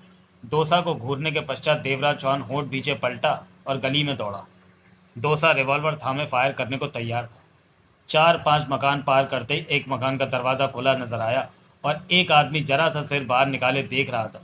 देवराज चौहान पलटा और उस व्यक्ति को ढकेलते हुए भीतर प्रवेश करके दरवाज़ा बंद किया और उससे बोला, भीतर चलो। देवराज चौहान उसके साथ मकान के भीतर गया और भीतर से दरवाज़ा बंद कर लिया। कमरे में रोशनी थी। वो 50 बरस के आसपास का व्यक्ति था। चेहरे पर दाढ़ी थी। वह अकेला ही था घर में। वहाँ साधारण सा सामान रखा हुआ था। दोनों ने एक दूसरे को देखा। तभी बाहर से दरवाज़ा थपथपाने और डोसा के चिल्लाने की आवाज़ उसके कानों में पड़ी। वो बदमाश तुम्हें गोली मारने वाला था, उसने कहा। मैं सब देख सुन रहा था। वो भीतर भी आ सकता है, देवराज चौहान ने गंभीर स्वर में कहा। तुम्हारी जान भी खतरे में पड़ सकती है। मेरे पास रिवॉल्वर है, उसने गंभीर स्वर में कहा। देवराज चौहान की निगाह उसके चेहरे पर जा टिकी। लेकिन मुझे रिवॉल्वर चलानी नहीं आती। बाहर से डोसा के थपथपाने की, चिल्लाने की, गालियां देने की आवाज़ें आ रही थी। फिर रिवॉल्वर रखी क्यों? देवराज चौहान ने कहा। वो कुछ नहीं बोला। मुझे कुछ देर के लिए रिवॉल्वर दे दो, जो भी पैसे मांगोगे दे दूंगा। पैसे की ज़रूरत नहीं है मुझे। उसने देवराज चौहान को देखा। तो कुछ पल चुप रहकर वो कह उठा। एक काम है मेरा, उसे करोगे तो मैं अपना सब कुछ तुम्हें दे दूंगा। कैसा काम? तब तक डोसा बाहरी दीवार फांदकर भीतर इस कमरे के बंद दरवाजे के पास पहुंच चुका था। उसने दरवाज़ा तोड़ने वाले अंदाज में जोर से दरवाज़ा भिड़भिड़ाया और गुस्से से भरी आवाज़ आई। कमीने, तेरे को छोड़ूंगा नहीं मैं। डोसा की आवाज़ आती रही। दोनों ने दरवाजे को देखा, फिर एक दूसरे को। मुझे रिवॉल्वर दो, देवराज चौहान ने कहा। वायदा करोगी मेरा काम करोगे? काम जाने बिना मैं। बाहर वो बदमाश है, कभी भी दरवाज़ा तोड़कर भीतर आ जाएगा। ऐसे में तुम्हें। तभी बाहर से डोसा ने फायर किया। गोली दरवाजे में से छेद बनाती भीतर आ गई। देवराज चौहान का चेहरा और भी कठोर हो गया। दांत भिज गए। मैं तुम्हारा काम करूंगा, लाओ रिवॉल्वर दो। वादा करते हो? बाद में पीछे तो नहीं हट जाओगे कि? देवराज चौहान नाम है मेरा, जो जुबान देता हूँ पूरा करके रहता हूँ। देवराज चौहान ने सपाट स्वर में कहा। वो दूसरे कमरे में गया, फौरन वापस आया। हाथ में रिवॉल्वर था। रिवॉल्वर उसने देवराज चौहान को थमा दी। देवराज चौहान ने रिवॉल्वर चेक की। वो विदेशी थी, कीमती थी। 4 गोलियां बाकी थी उसमें। देवराज चौहान की आंखों में मौत के भाव नाच उठे। डोसा अभी भी दरवाजे के बाहर था तथा और भीतर आने की कोशिश कर रहा था। देवराज चौहान ऐसी कुर्सी पर बैठा जो दरवाजे के ठीक सामने थी। दरवाजा खोलो। देवराज चौहान की आवाज में मौत के ठंडे भाव थे। वो तुम्हारे साथ साथ मुझे भी गोली मार देगा, उसने जल्दी से कहा। देवराज चौहान ने हाथ में दबी रिवॉल्वर का मुंह दरवाजे की तरफ किया। डोसा दरवाज़ा तोड़ने पर आमादा था और दरवाज़ा टूटने जैसा भी हो रहा था। दरवाज़ा खोल दो, देर मत लगाओ। दरवाज़ा कभी भी टूट सकता है, तब हालात बदल भी सकते हैं। देवराज चौहान ने एक एक शब्द पर जोर देकर कहा। वो पागल हुआ पड़ा है। उसने देवराज चौहान की आंखों में देखा। चेहरे पर फैसले के भाव उभरे। वो दरवाजे की तरफ बढ़ा। एक तरफ हटकर दरवाज़ा खोलना, वरना गोलियां तुम्हें भी लग सकती हैं। उसने दरवाजे के पास पहुंचकर सिटकनी को हटाया और जल्दी से दीवार से सट गया। बाहर से दरवाजे को धक्का मारते डोसा सिटकनी हटते ही बुरी तरह लड़खड़ाकर भीतर आ पहुंचा। इससे पहले कि वो संभल पाता, देवराज चौहान के हाथ में दबी रिवॉल्वर से एक के बाद एक 3 गोलियां निकली और डोसा के शरीर के कई हिस्सों में जा धंसी। डोसा गला फाड़कर चीखते हुए इस तरह नीचे गिरा जैसे किसी ने उसे धक्का दे दिया। उसके हाथ में दबी रिवॉल्वर दीवार से टकराती हुई जाने किधर जा गिरी थी। कुछ पल तड़प कर डोसा का शरीर शांत पड़ गया। देवराज चौहान का चेहरा सपाट था। मौत के सर्द भाव खुद में समेटे आंखें डोसा की लाश पर टिकी थी। डोसा ने डटकर उससे मुकाबला किया था। इस मुकाबले में वो अवश्य जीत जाता, अगर इस घर में रहने वाले व्यक्ति के पास रिवॉल्वर न हो। डोसा वास्तव में खतरनाक लड़ाका था। देवराज चौहान के हाथ में दबी रिवॉल्वर को देखा, फिर कुर्सी से उठकर उसके पास पहुंचा। मेहरबानी, बहुत बहुत शुक्रिया, देवराज चौहान ने गंभीर स्वर में कहा। तुम्हारी दी रिवॉल्वर से ही मैं बच सका। मैंने तुम्हें रिवॉल्वर इसलिए नहीं दी कि तुम मुझे मेहरबानी या शुक्रिया कहो, गंभीर स्वर में कहते हुए उसने देवराज चौहान के हाथ से रिवॉल्वर ले ली। मैंने तुम्हें इसलिए दी कि तुम मेरा काम करोगे। हाँ, तुम्हारा काम पूरा करने का मैं वादा कर चुका हूँ, देवराज चौहान ने कहा। 4 गोलियाँ थीं इस रिवॉल्वर में और तुमने 3 खर्च कर दी। अब सिर्फ एक बची है। देवराज चौहान ने उसके हाथ में दबी रिवॉल्वर पर निगाह मारकर कहा। यह विदेशी और महंगी रिवॉल्वर है, इसे खरीदना आसान नहीं, और तुम्हें तो चलानी भी नहीं आती। देवराज चौहान के सर में किसी तरह का भाव नहीं था। कहाँ से ली ये रिवॉल्वर? मेरी नहीं है। उसकी आवाज़ में हल्की सी सख्ती आ गई। किसी से ली है? ये रिवॉल्वर मोना चौधरी की है। मोना चौधरी? देवराज चौहान जोरों से चौंका। इसके साथ ही फकीर बाबा का चेहरा आंखों के सामने नाच उठा और वो शब्द याद आए जो फकीर बाबा ने कहे थे। हाँ, मोना चौधरी की रिवॉल्वर है ये। उसके स्वर की कठोरता और भी बढ़ गई थी। दिल्ली में रहती है वो। दिल्ली अंडरवर्ल्ड में उसकी हैसियत है। वो बहुत खतरनाक शय है। देवराज चौहान देखता रहा उसे। वो गुस्से में नजर आ रहा था। तभी बाहर से लोगों की आवाज़ें कानों में पड़ने लगी थी। यहाँ इस बदमाश की लाश पड़ी है, पुलिस आएगी। देवराज चौहान कह उठा। लोगों को क्या जवाब देंगे कि ये सब तुम्हारे घर पर कैसे हुआ? अगर ये रिवॉल्वर तुम्हारे पास से पुलिस ने बरामद कर ली तो बदमाश कहते तुम्हारे सिर पर। मुझे कुछ नहीं होगा। क्यों? मैं यहाँ से अभी चला जाऊँगा, अपना घर छोड़कर। ये मेरा घर नहीं है। महीना भर पहले किराए पर यहाँ आया हूँ। कोई नहीं जानता मुझे। मैं किसी से ज़्यादा बात नहीं करता। यहाँ से चला जाऊँगा तो कोई मुझे ढूंढ नहीं पाएगा, उसने शांत स्वर में कहा। देवराज चौहान ने उसके चेहरे के भाव देखते हुए सिगरेट सुलगाई। तुम मुझसे क्या काम करवाना चाहते हो? देवराज चौहान ने पूछा। जवाब में उसने बाहरी दरवाजे की तरफ देखा। पुलिस आ सकती है, बाहर से लोगों की आवाज़ें आ रही हैं। मुझे यहाँ से निकल चलना चाहिए। जैसा तुम समझो, मैं अभी आया। कहने के साथ ही वो दूसरे कमरे में चला गया। देवराज चौहान कश लेता रहा। तीसरे मिनट ही वो वापस आया। उसके हाथ में ब्रीफकेस था। पीछे से निकल जाते, आगे की तरफ लोग हैं। देवराज चौहान उसके साथ उसी रास्ते से बाहर निकल गया जिधर से आया था। देवराज चौहान उस व्यक्ति के साथ रहा। उनमें कोई बात नहीं हुई थी।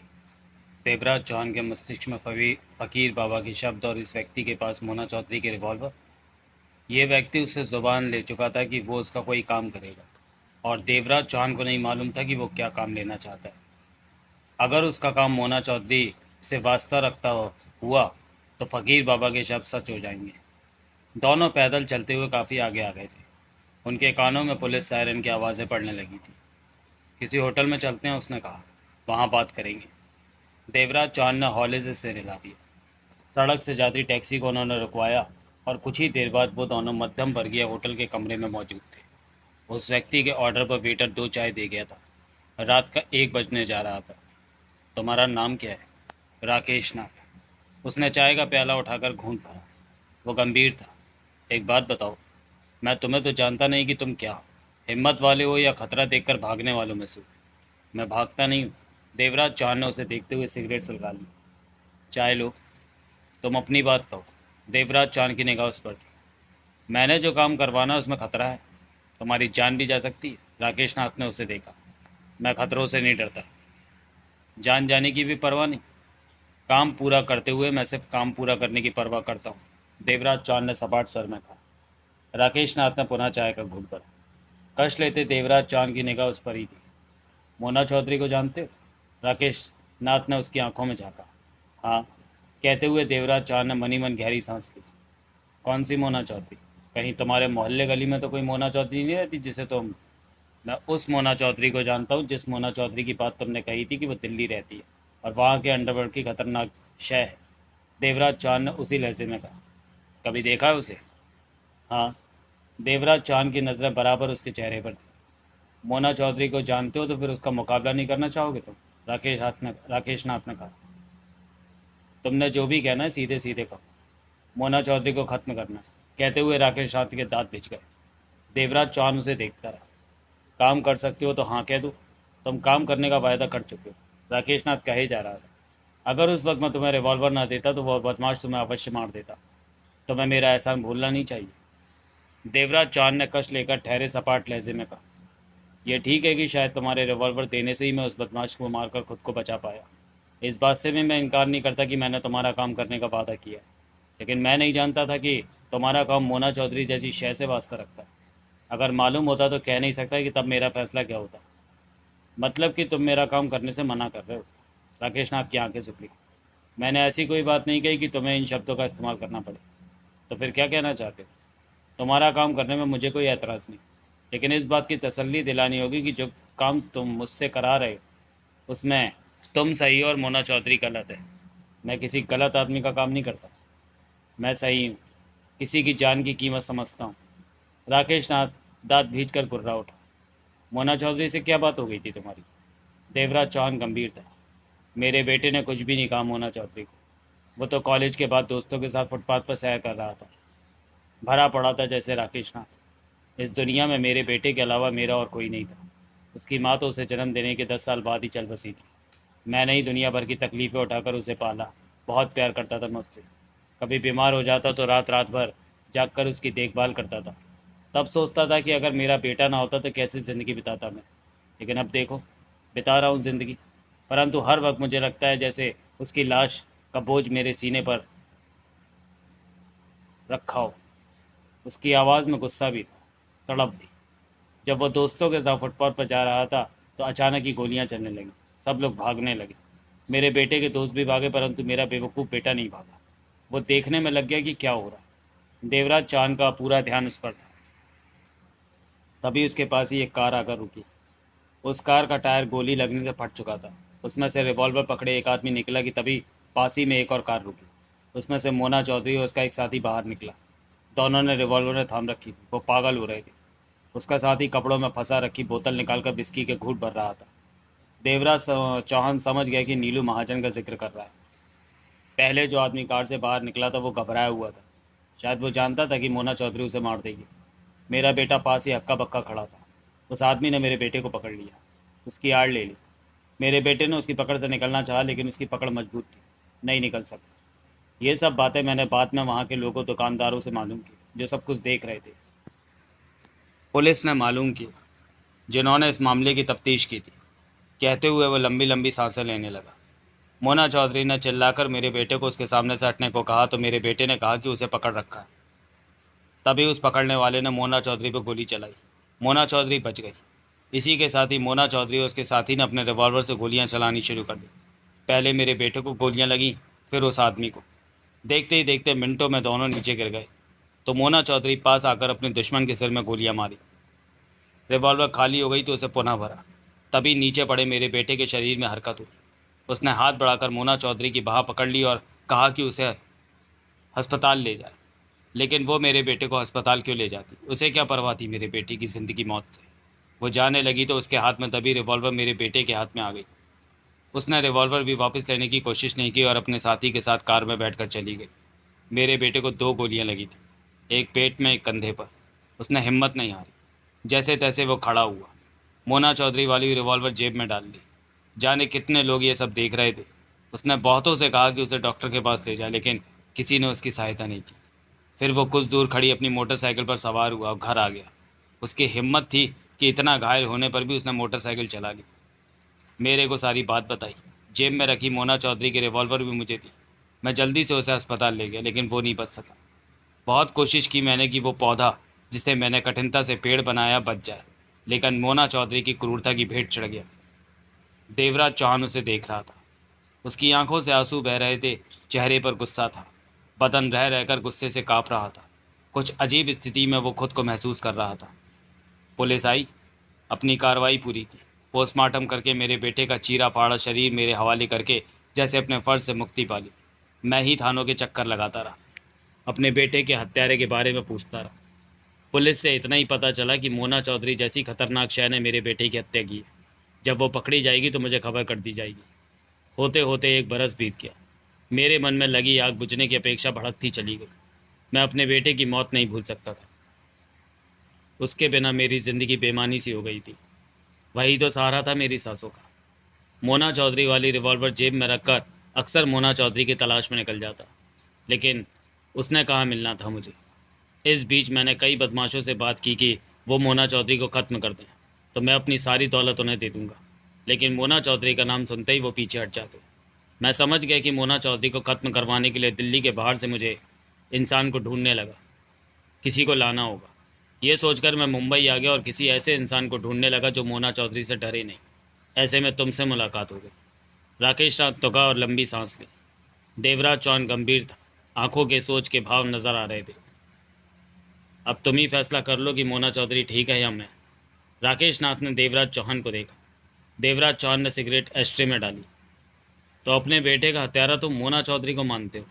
सर शांत था देवराज चौहान का। मतलब कि तुम नहीं समझते, राकेश नाथ ने एकाएक तीखे स्वर में कहा। देवराज चौहान ने उसे देखा। मोना चौधरी उस वक्त अपने किसी दुश्मन को मारने जा रही थी। तब मेरा बेटा सामने था। पहली गोली मेरे बेटे को लगी। मोना चौधरी भी तब जानती थी कि ऐसा ही होगा। राकेश नाथ कड़वे स्वर में कह उठा। मेरा बेटा भीड़ में खड़ा होता और उसे गोली लग जाती तो तब सोचा जा सकता था कि गलती से उसे गोली लगी, लेकिन तब तो मेरा बेटा सामने था। मोना चौधरी जानती थी कि वो गोली चलाएगी तो पहले मेरे बेटे को लगेगी, फिर भी उसने गोली चलाई। तब गोली चलाना मोना चौधरी की मजबूरी रही होगी। मजबूरी? हाँ, देवराज चौहान शांत स्वर में कह रहा था। तुमने अभी बताया कि उस व्यक्ति ने तुम्हारे बेटे की आड़ ले ली और मोना चौधरी पर गोली चलाई। वो तुम्हारे बेटे की आड़ लेकर मोना चौधरी को खत्म भी कर सकता था। अपनी जान बचाने की खातिर ही मोना चौधरी को गोलियां चलानी? मैं इस बात को नहीं मानता। वो दांत भींच कर क्या उठा। मोना चौधरी को अगर जान का खतरा था तो पास में कारें थी, वो कारों की ओट में छिप सकती थी। मेरे बेटे की आड़ लेकर वो व्यक्ति आकर कब तक बसता? कुछ इंतज़ार के बाद वो निशाने पर आ ही जाता। मोना चौधरी को कुछ देर रुक जाना चाहिए था, लेकिन उसने तो एक पल भी गंवाना ठीक नहीं समझा और गोलियां चलानी शुरू कर दी। देवराज चौहान की निगाह उस पर रही। आपसे लड़ाई में मेरे बेटे की जान क्यों ली गई? राकेश नाथ जैसे देवराज चौहान पर गुस्सा उतार रहा था। अगर उसे गोलियां चलानी थी तो टांगों पर चलाती पहले। कम से कम मेरा बेटा जान से तो ना चाहता। अगर उसे लगा होता कि उससे गलती हो गई है तो मेरे बेटे के कहने पर उसे किसी डॉक्टर तक तो पहुंचा सकती थी, परंतु उसने तो कीड़ा समझा मेरे बेटे को, तड़पता छोड़कर चली गई। अगर मोना चौधरी मेरे बेटे को डॉक्टर के पास ले गई होती, उसके बाद भी वो ना बचता, तो मेरे मन में मोना चौधरी के लिए आग ना लगती। यही सोचता कि मोना चौधरी ने गोली अवश्य मारी और अपनी गलती सुधारने के लिए मेरे बेटे को डॉक्टर के पास ले गई थी, परंतु वो ही ना बच सका। ये सब तो सिरे से ही नहीं हुआ। देवराज चौहान की निगाह राकेश नाथ पर थी। सुनो, एकाएक राकेश नाथ सिर आगे करके बेहद सामान्य स्वर में कह उठे। यह ठीक है कि तुमने मेरा काम करने का वादा किया था।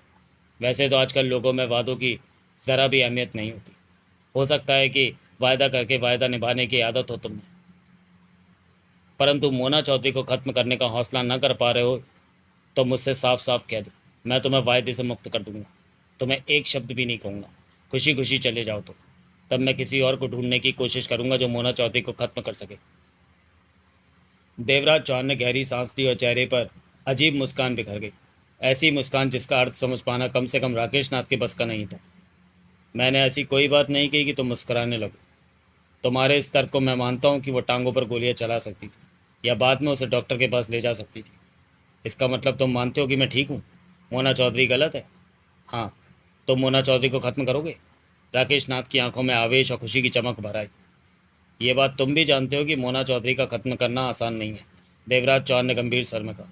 इस बारे में मैं इतना ही कह सकता हूँ कि मोना चौधरी को ख़त्म करने की पूरी कोशिश करूँगा। दिल से कोशिश करोगे ना? उसकी आंखों में पानी चमक उठा। हाँ, दिल से। इस काम के लिए तुम्हें दिल्ली जाना होगा।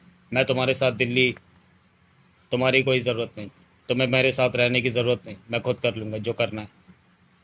मुझे कैसे पता चलेगा कि मोना चौधरी खत्म हो गई? अखबारों में ये खबर छपेगी, मालूम हो जाएगा। कहीं ऐसा तो नहीं कि तुम मुझे बेवकूफ़ बना रहे हो, यहाँ से जाते ही मुझे भूल जाओगे? और ऐसी कोई बात नहीं, देवराज चौहान ने कहा। मोना चौधरी जिसे मारना चाहती थी वो कौन था? वो उसका नाम जवाहर चावला था। वो दिल्ली का बहुत बड़ा दादा था, राकेश नाथ ने फौरन कहा। देवराज चौहान ने चेहरे पर कर रखा मेकअप उतारना शुरू कर दिया। उसका ये मेकअप पहचाना हुआ था। हो सकता है कि बंसीलाल के अन्य आदमी या पुलिस ही उसे ढूंढ रही हो। किसी की निगाहों में इत्तेफाक से वो आ सकता था। यहाँ से बाहर निकलने से पहले मेकअप उतार लेना ज़रूरी था। राकेश नाथ अजीब सी निगाहों से उसे देखने लगा। तुमने तो नकली दाढ़ी लगा रखी है। वो क्या उठा। देवराज चौहान कुछ नहीं बोला। मेकअप उतारने के बाद बाथरूम में गया और चेहरा धोकर वापस आया। काली सफ़ेद दाढ़ी में वो 50 बरस का लग रहा था। अब वापस अपनी उम्र में आ गया था। तुम तो जवान हो, राकेश नाथ के होठों से निकला। कुछ लोगों से बचने के लिए चेहरा बदल रखा था, देवराज चौहान ने कहा। तुम कौन हो? मैं तो तुम्हें पहचानता ही नहीं। तुम्हारा नाम भी नहीं जानता। वो क्या उठा। तुम्हें अपने काम से मतलब होना चाहिए। मेरा नाम जानने की तुम्हें क्या? अगर बताने में कोई हर्ज हर्ज ना हो तो बता दो। देवराज चौहान ने उसे देखा। वो आशा भरी निगाहों से उसे देख रहा था। मैं तुम्हें अपना नाम इसलिए बता रहा हूँ कि तुम्हारे रिवॉल्वर देने की वजह से मैं खुद को बचा पाया हूँ, देवराज चौहान ने शांत स्वर में कहा। यह तुम्हारा एहसान है मुझ पर। देवराज चौहान नाम है मेरा। देवराज चौहान? उसके होठों से निकला। हाँ, यही नाम तुमने पहले बताया था, देवराज चौहान। जानते हो, दिल्ली में मैंने जब मोना चौधरी को खत्म करने की बात कही तो एक ने मुझसे कहा कि देवराज चौहान से मिलो। देवराज चौहान ही मोना चौधरी को खत्म कर सकता है। अब मुझे पूरा यकीन हो गया है कि तुम मोना चौधरी को खत्म कर दोगे। वहम में मत रहना। क्या मतलब? मोना चौधरी कोई खिलौना नहीं है कि उसकी गर्दन पकड़ूं और तोड़ दूं। वो किसी भी तरफ से मुझसे कम नहीं है। फिर भी मैं कोशिश करूंगा कि उसे खत्म कर सकूं, देवराज चौहान ने गंभीर स्वर में कहा। तुम डकैती मास्टर देवराज चौहान हो ना? देवराज चौहान ने उसे देखते हुए हौले से सिर हिला दिया।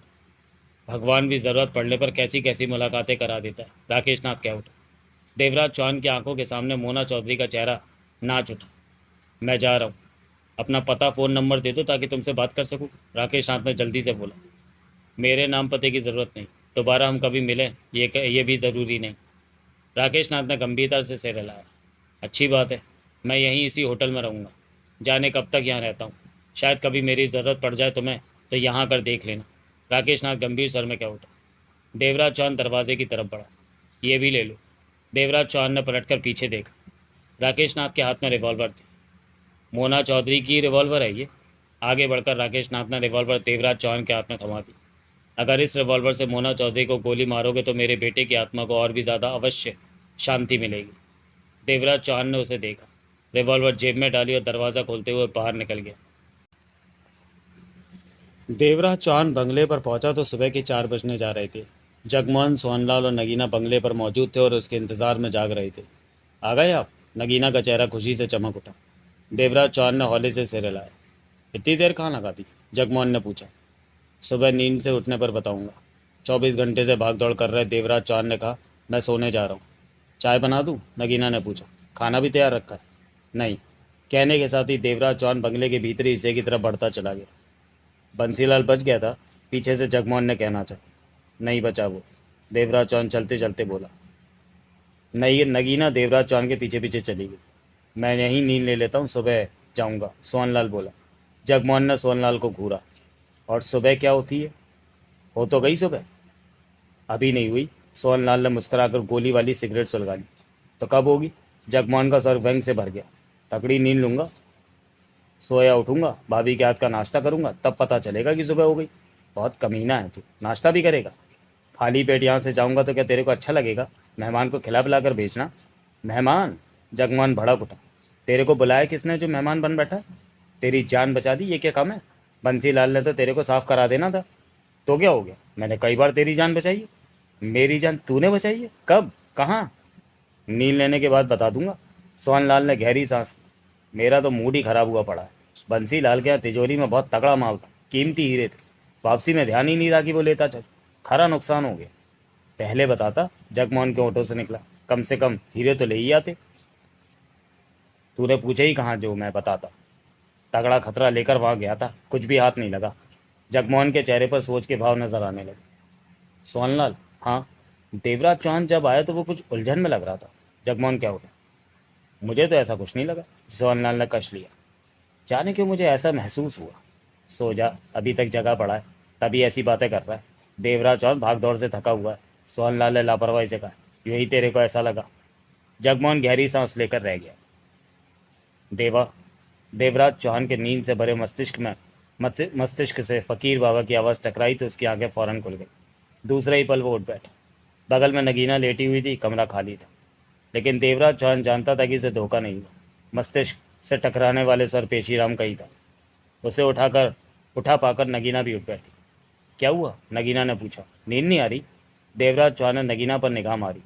0 वाट की रोशनी में सब कुछ साफ नजर आ रहा था। पेशीराम? देवराज चौहान ने गंभीर सर में कहा और इधर उधर देखने लगा। पेशीराम मतलब वो फकीर बाबा जो? हाँ, वो पास ही है। उसने मुझे पुकारा था। नगीना की निगाह कमरे में घूमने लगी। देवा? इस बार फकीर बाबा की आवाज़ स्पष्ट तौर पर दोनों ने सुनी। पेशीराम? देवराज चौहान के ओठों से निकला। तुमने मेरी बात नहीं मानी देवा। फकीर बाबा का स्वर पहले जैसा ही था। अगर मान लेते तो इसमें मेरी भी भलाई थी और तुम्हारी और मिन्नू की भी। सब कुछ ठीक रहता। सब ठीक ही है पेशीराम। कुछ भी ठीक नहीं। अब जो मैं देख रहा हूँ वो मुझे नज़र नहीं आ रहा। फ़कीर बाबा के सुनाई देने वाले सर में व्याकुलता के भाव थे।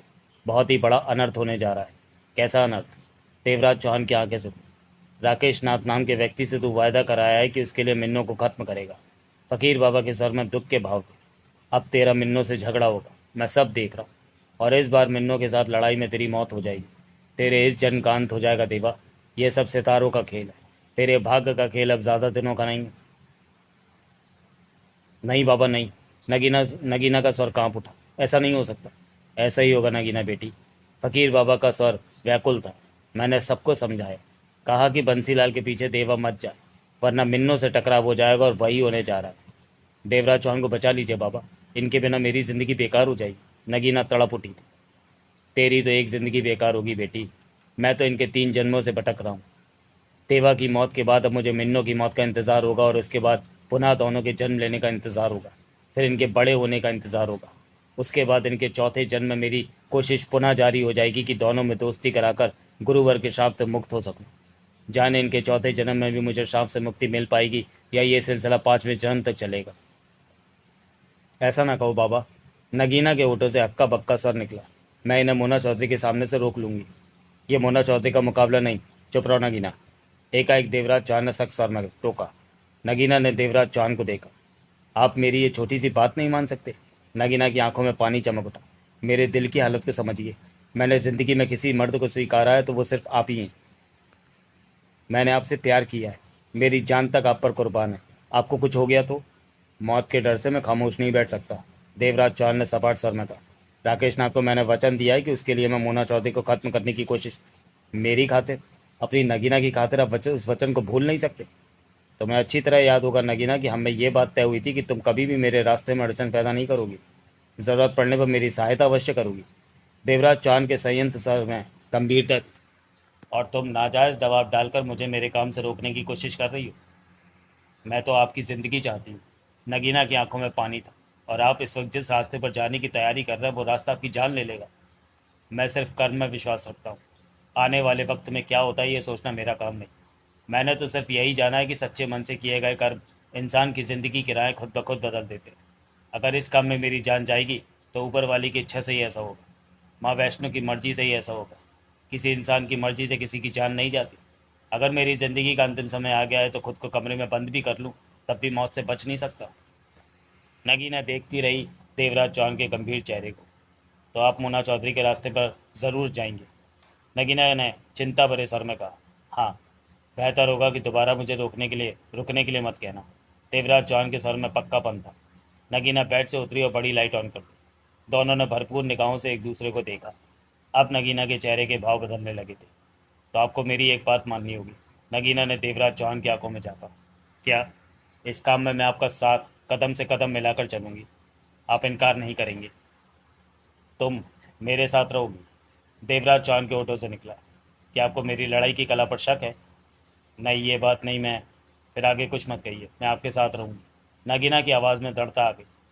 अगर इस काम में तुम्हारी ज़रूरत ना हो तो? मेरी ज़रूरत तो सबसे ज़्यादा है। नगीना का स्वर एकाएक कांप सा उठा। मैं समझा नहीं। जब आप जीवन की अंतिम सांसें गिन रहे होंगे तो आपका सिर मैं अपनी गोद में रखूँगी। कहते हुए नगीना की रुलाई फूट पड़ी। आपके चेहरे को, आपके सिर के बालों को प्यार से सहलाऊंगी। नगीना आपके पास है, यह महसूस करके आपको कितना हौसला मिलेगा। सांसों की डोर टूटने में जो तकलीफ होती है वो तकलीफ आपको महसूस नहीं होगी। इसके साथ ही नगीना रोते हुए दौड़ती हुई बाहर निकलती चली गई। देवराज चौहान बुद्ध की तरह बैठा दरवाजे को देखता रहा। चेहरे पर कई तरह के भाव आ ठहरे थे। कुछ पलों बाद बेचैनी भरे अंदाज में बेड से उतरा और सिगरेट सुलगाकर टहलने लगा। देवा देवराज चौहान टिटका। मस्तिष्क को तीव्र झटका लगा। नगीना से बातों के दौरान फकीर बाबा को भूल ही गया था। उसने इधर उधर देखा। मेरे साथ साथ अपनों को भी तकलीफ दे रहे हो देवा। फकीर बाबा का गंभीर स्वर से सुनाई दिया। नगीना बेटी को कितनी तकलीफ हुई तुम्हारी मौत के बारे में जानकर। देवराज चौहान ने कुछ नहीं कहा। जग्गू जब सुनेगा तो उसके दिल पर क्या बीतेगी। देवराज चौहान फिर भी कुछ नहीं बोला। गुलचंद, सोहनलाल, क्या तुम्हारी मौत को सहन कर पाएगा? पेशीराम। देवराज चौहान के चेहरे पर सख्त सी मुस्कान उभरी। अपने शब्दों के जाल में मुझे फंसाने की कोशिश मत करो। मैं तुम्हारी बातों का मतलब, मैं तुम्हें फंसा नहीं रहा, समझा रहा हूँ देवा। फ़कीर बाबा का स्वर उसे सुनाई दे रहा था। इन सब बातों में मेरा भी तो फ़ायदा है। तुमने हमेशा मेरी इज्जत रखी है। हर जन्म में बहुत सोच समझ कर हर काम को अंजाम देते हो। मिन्नों की तरह जल्दबाजी नहीं करते। इस बार, सिर्फ इस बार अपने घर पर काबू पालो।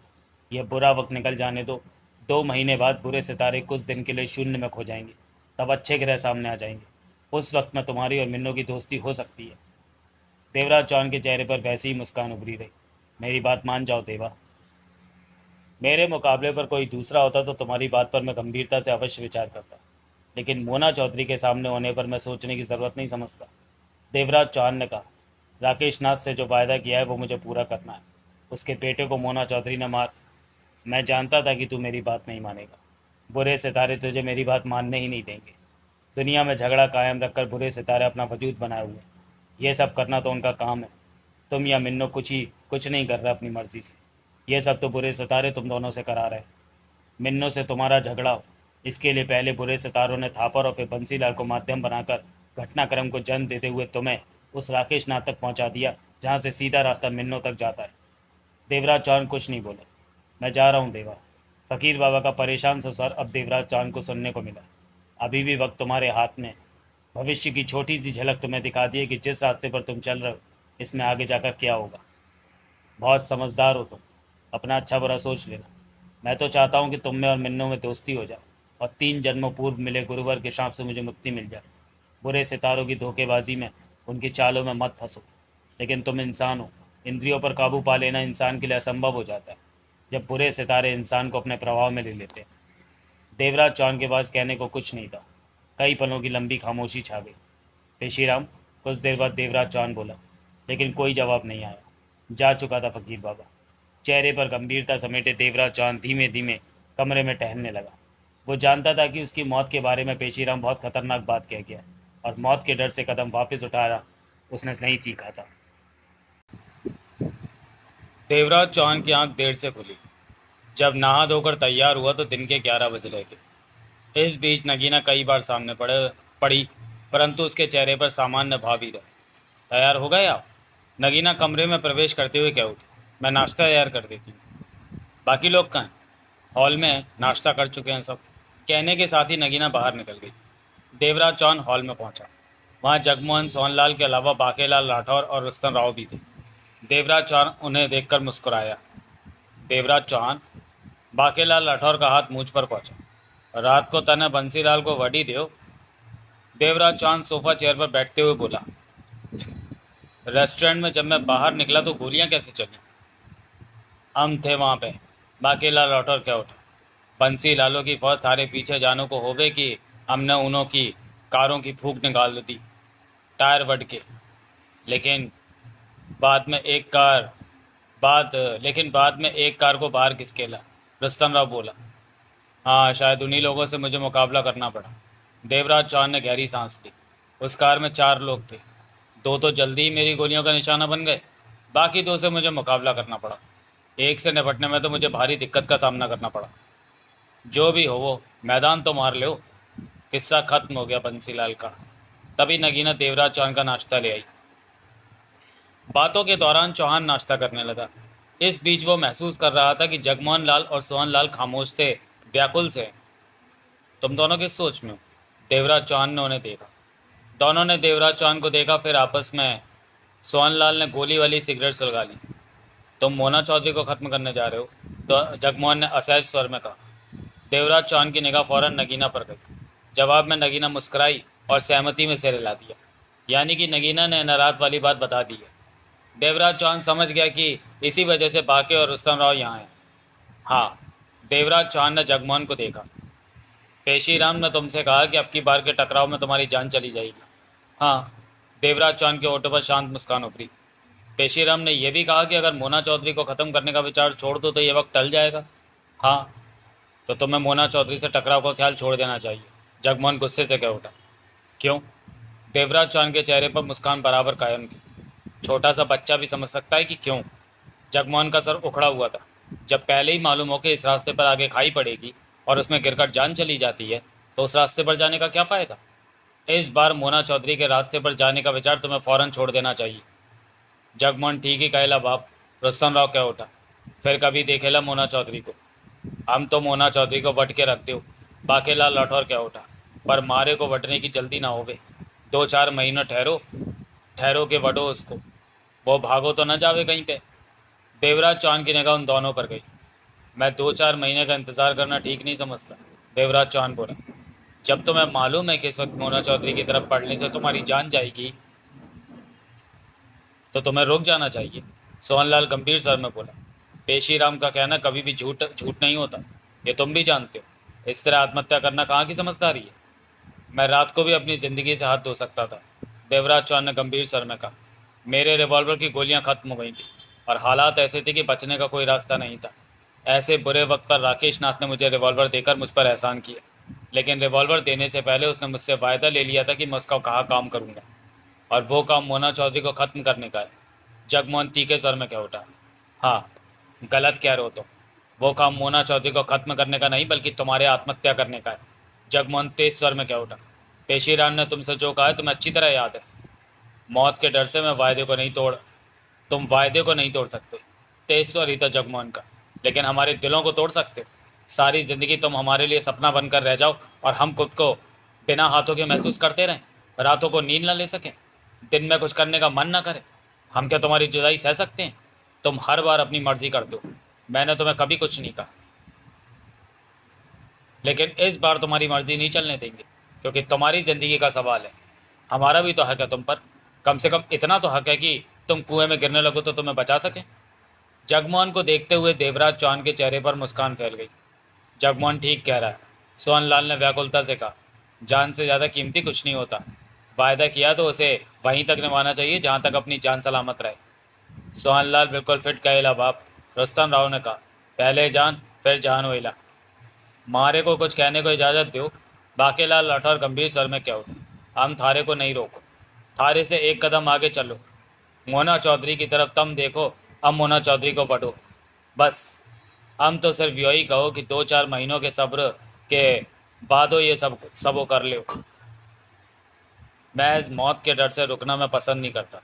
देवराज चौहान ने शब्द चबाकर गंभीर स्वर में कहा। किसी और काम में पहले से ही व्यस्त होता तो जुदा बात थी। तुम लोग बार बार एक ही बात दोहराकर मुझे यहाँ से उठने पर मजबूर मत कर देना। मतलब कि तुम अपनी मर्जी करोगे। जगमोहन के चेहरे पर गुस्सा दिखाई देने लगा। तुम्हें अपनी जान की परवाह नहीं, लेकिन हमें तो तुम्हारी जान की ज़रूरत है। हमारे लिए कुछ देर के लिए ये रास्ता छोड़ दो। तभी सोहनलाल क्या उठा। ये राकेश नाथ है कौन? तुम्हें कहाँ मिला था? उसके बारे में हम कुछ भी नहीं जानते। राकेश नाथ ससुरा होवे कौन? काहे मोना चौधरी को वटना चाहो? देवराज चौहान कल रात रेस्टोरेंट से निकलने के बाद जो हुआ वो बताने लगा। राकेश नाथ से हुई मुलाकात के बारे में बताने लगा। सब कुछ बताकर देवराज चौहान खामोश हुआ। सबकी निगाह देवराज चौहान पर थी। नगीना खामोशी के साथ बैठी हुई थी। चेहरे पर किसी तरह का भाव नहीं था। ओ देवराज चौहान, बाकेलाल राठौर कह उठा। मारी बातों सुनो। यो वादो यो प्रॉमिसो हर जगह ना चलो। कभी कभी भूल भी जायो। अखियों को मूंदो के गर्दन घुमा लो। यो ही दुनिया हो वो। किसी के वास्ते अपनी जान नहीं गंवायो। मारे को देख, हम यहाँ पे अकेले अकेलो हो वो। और वो मारी गुरदासपुर वाली ने मारे को छोड़ के दूसरों से ब्याह रचायो। दूसरों के बच्चों पैदा कर दो। तकलीफ तो मारे को बहुत हो वो, लेकिन हमने सहन करो। फिर भी उसों की यादों को दिल में रख के जियो। उसों का लंबो वाला लस्सी का गिलासो याद आयो, जिसे जिसों में वो मक्खनों का मोटा मोटा गोला डालो के मारे को दो। तम तो तभी सोहनलाल कह उठा। ये भी तो हो सकता है कि राकेश नाथ झूठ बोल रहा हूँ। वो झूठ क्यों बोलेगा? देवराज चौहान ने सोहनलाल को देखा। तो मैं मोना चौधरी के साथ भिड़ाने के लिए? ऐसा वो क्यों करेगा? उसका कोई मतलब निकलता होगा, वही जाने, सोहनलाल बोला। देवराज चौहान के होठों पर मुस्कान फैल गई। ऐसा कुछ भी नहीं, जैसा कि तुम कह रहे हो, सोच रहे हो, देवराज चौहान बोला। क्योंकि राकेश नाथ नाम के व्यक्ति को क्या मालूम था कि बंसीलाल के खास हत्यारे से बचते हुए मैं वहां जाऊंगा? उसे कैसे मालूम हो गया पहले से ही कि मेरे रिवॉल्वर में गोलियां खत्म हो जाएंगी? उसे कैसे मालूम हो गया कि मैं देवराज चौहान हूँ और उस गली में आकर छिप जाऊंगा? ऐसी कितनी ही बातें हैं सोहनलाल, जिनका जवाब नहीं दे सकोगे। जो भी हुआ इत्तेफाक ही रहा। पेशीराम पहले ही कह चुका है कि बंसीलाल को मारने के फेर में मोना चौधरी से टकराव की स्थिति पैदा हो जाएगी, और अब वही सब कुछ होता जा रहा है। पेशीराम ने ये पेशीराम ने तो ये भी कहा है कि मोना चौधरी की टक्कर पर उतरोगे तो मारे जाओगे, सोहनलाल ने गंभीर स्वर में कहा। पेशीराम की इस बात को हमेशा याद रखूंगा मैं। बाप, रुस्तम राव ने बाकेला राठौर को देखा। देवराज चौहान नहीं मानेला। ये तो मरने की पूरी तैयारी करेला है। तुम लोगों को तभी मैंने बुलाया है कि इसे ये रास्ता छोड़ने को राजी करो। मारे को तो यो राजी हो तो ना लगे हो।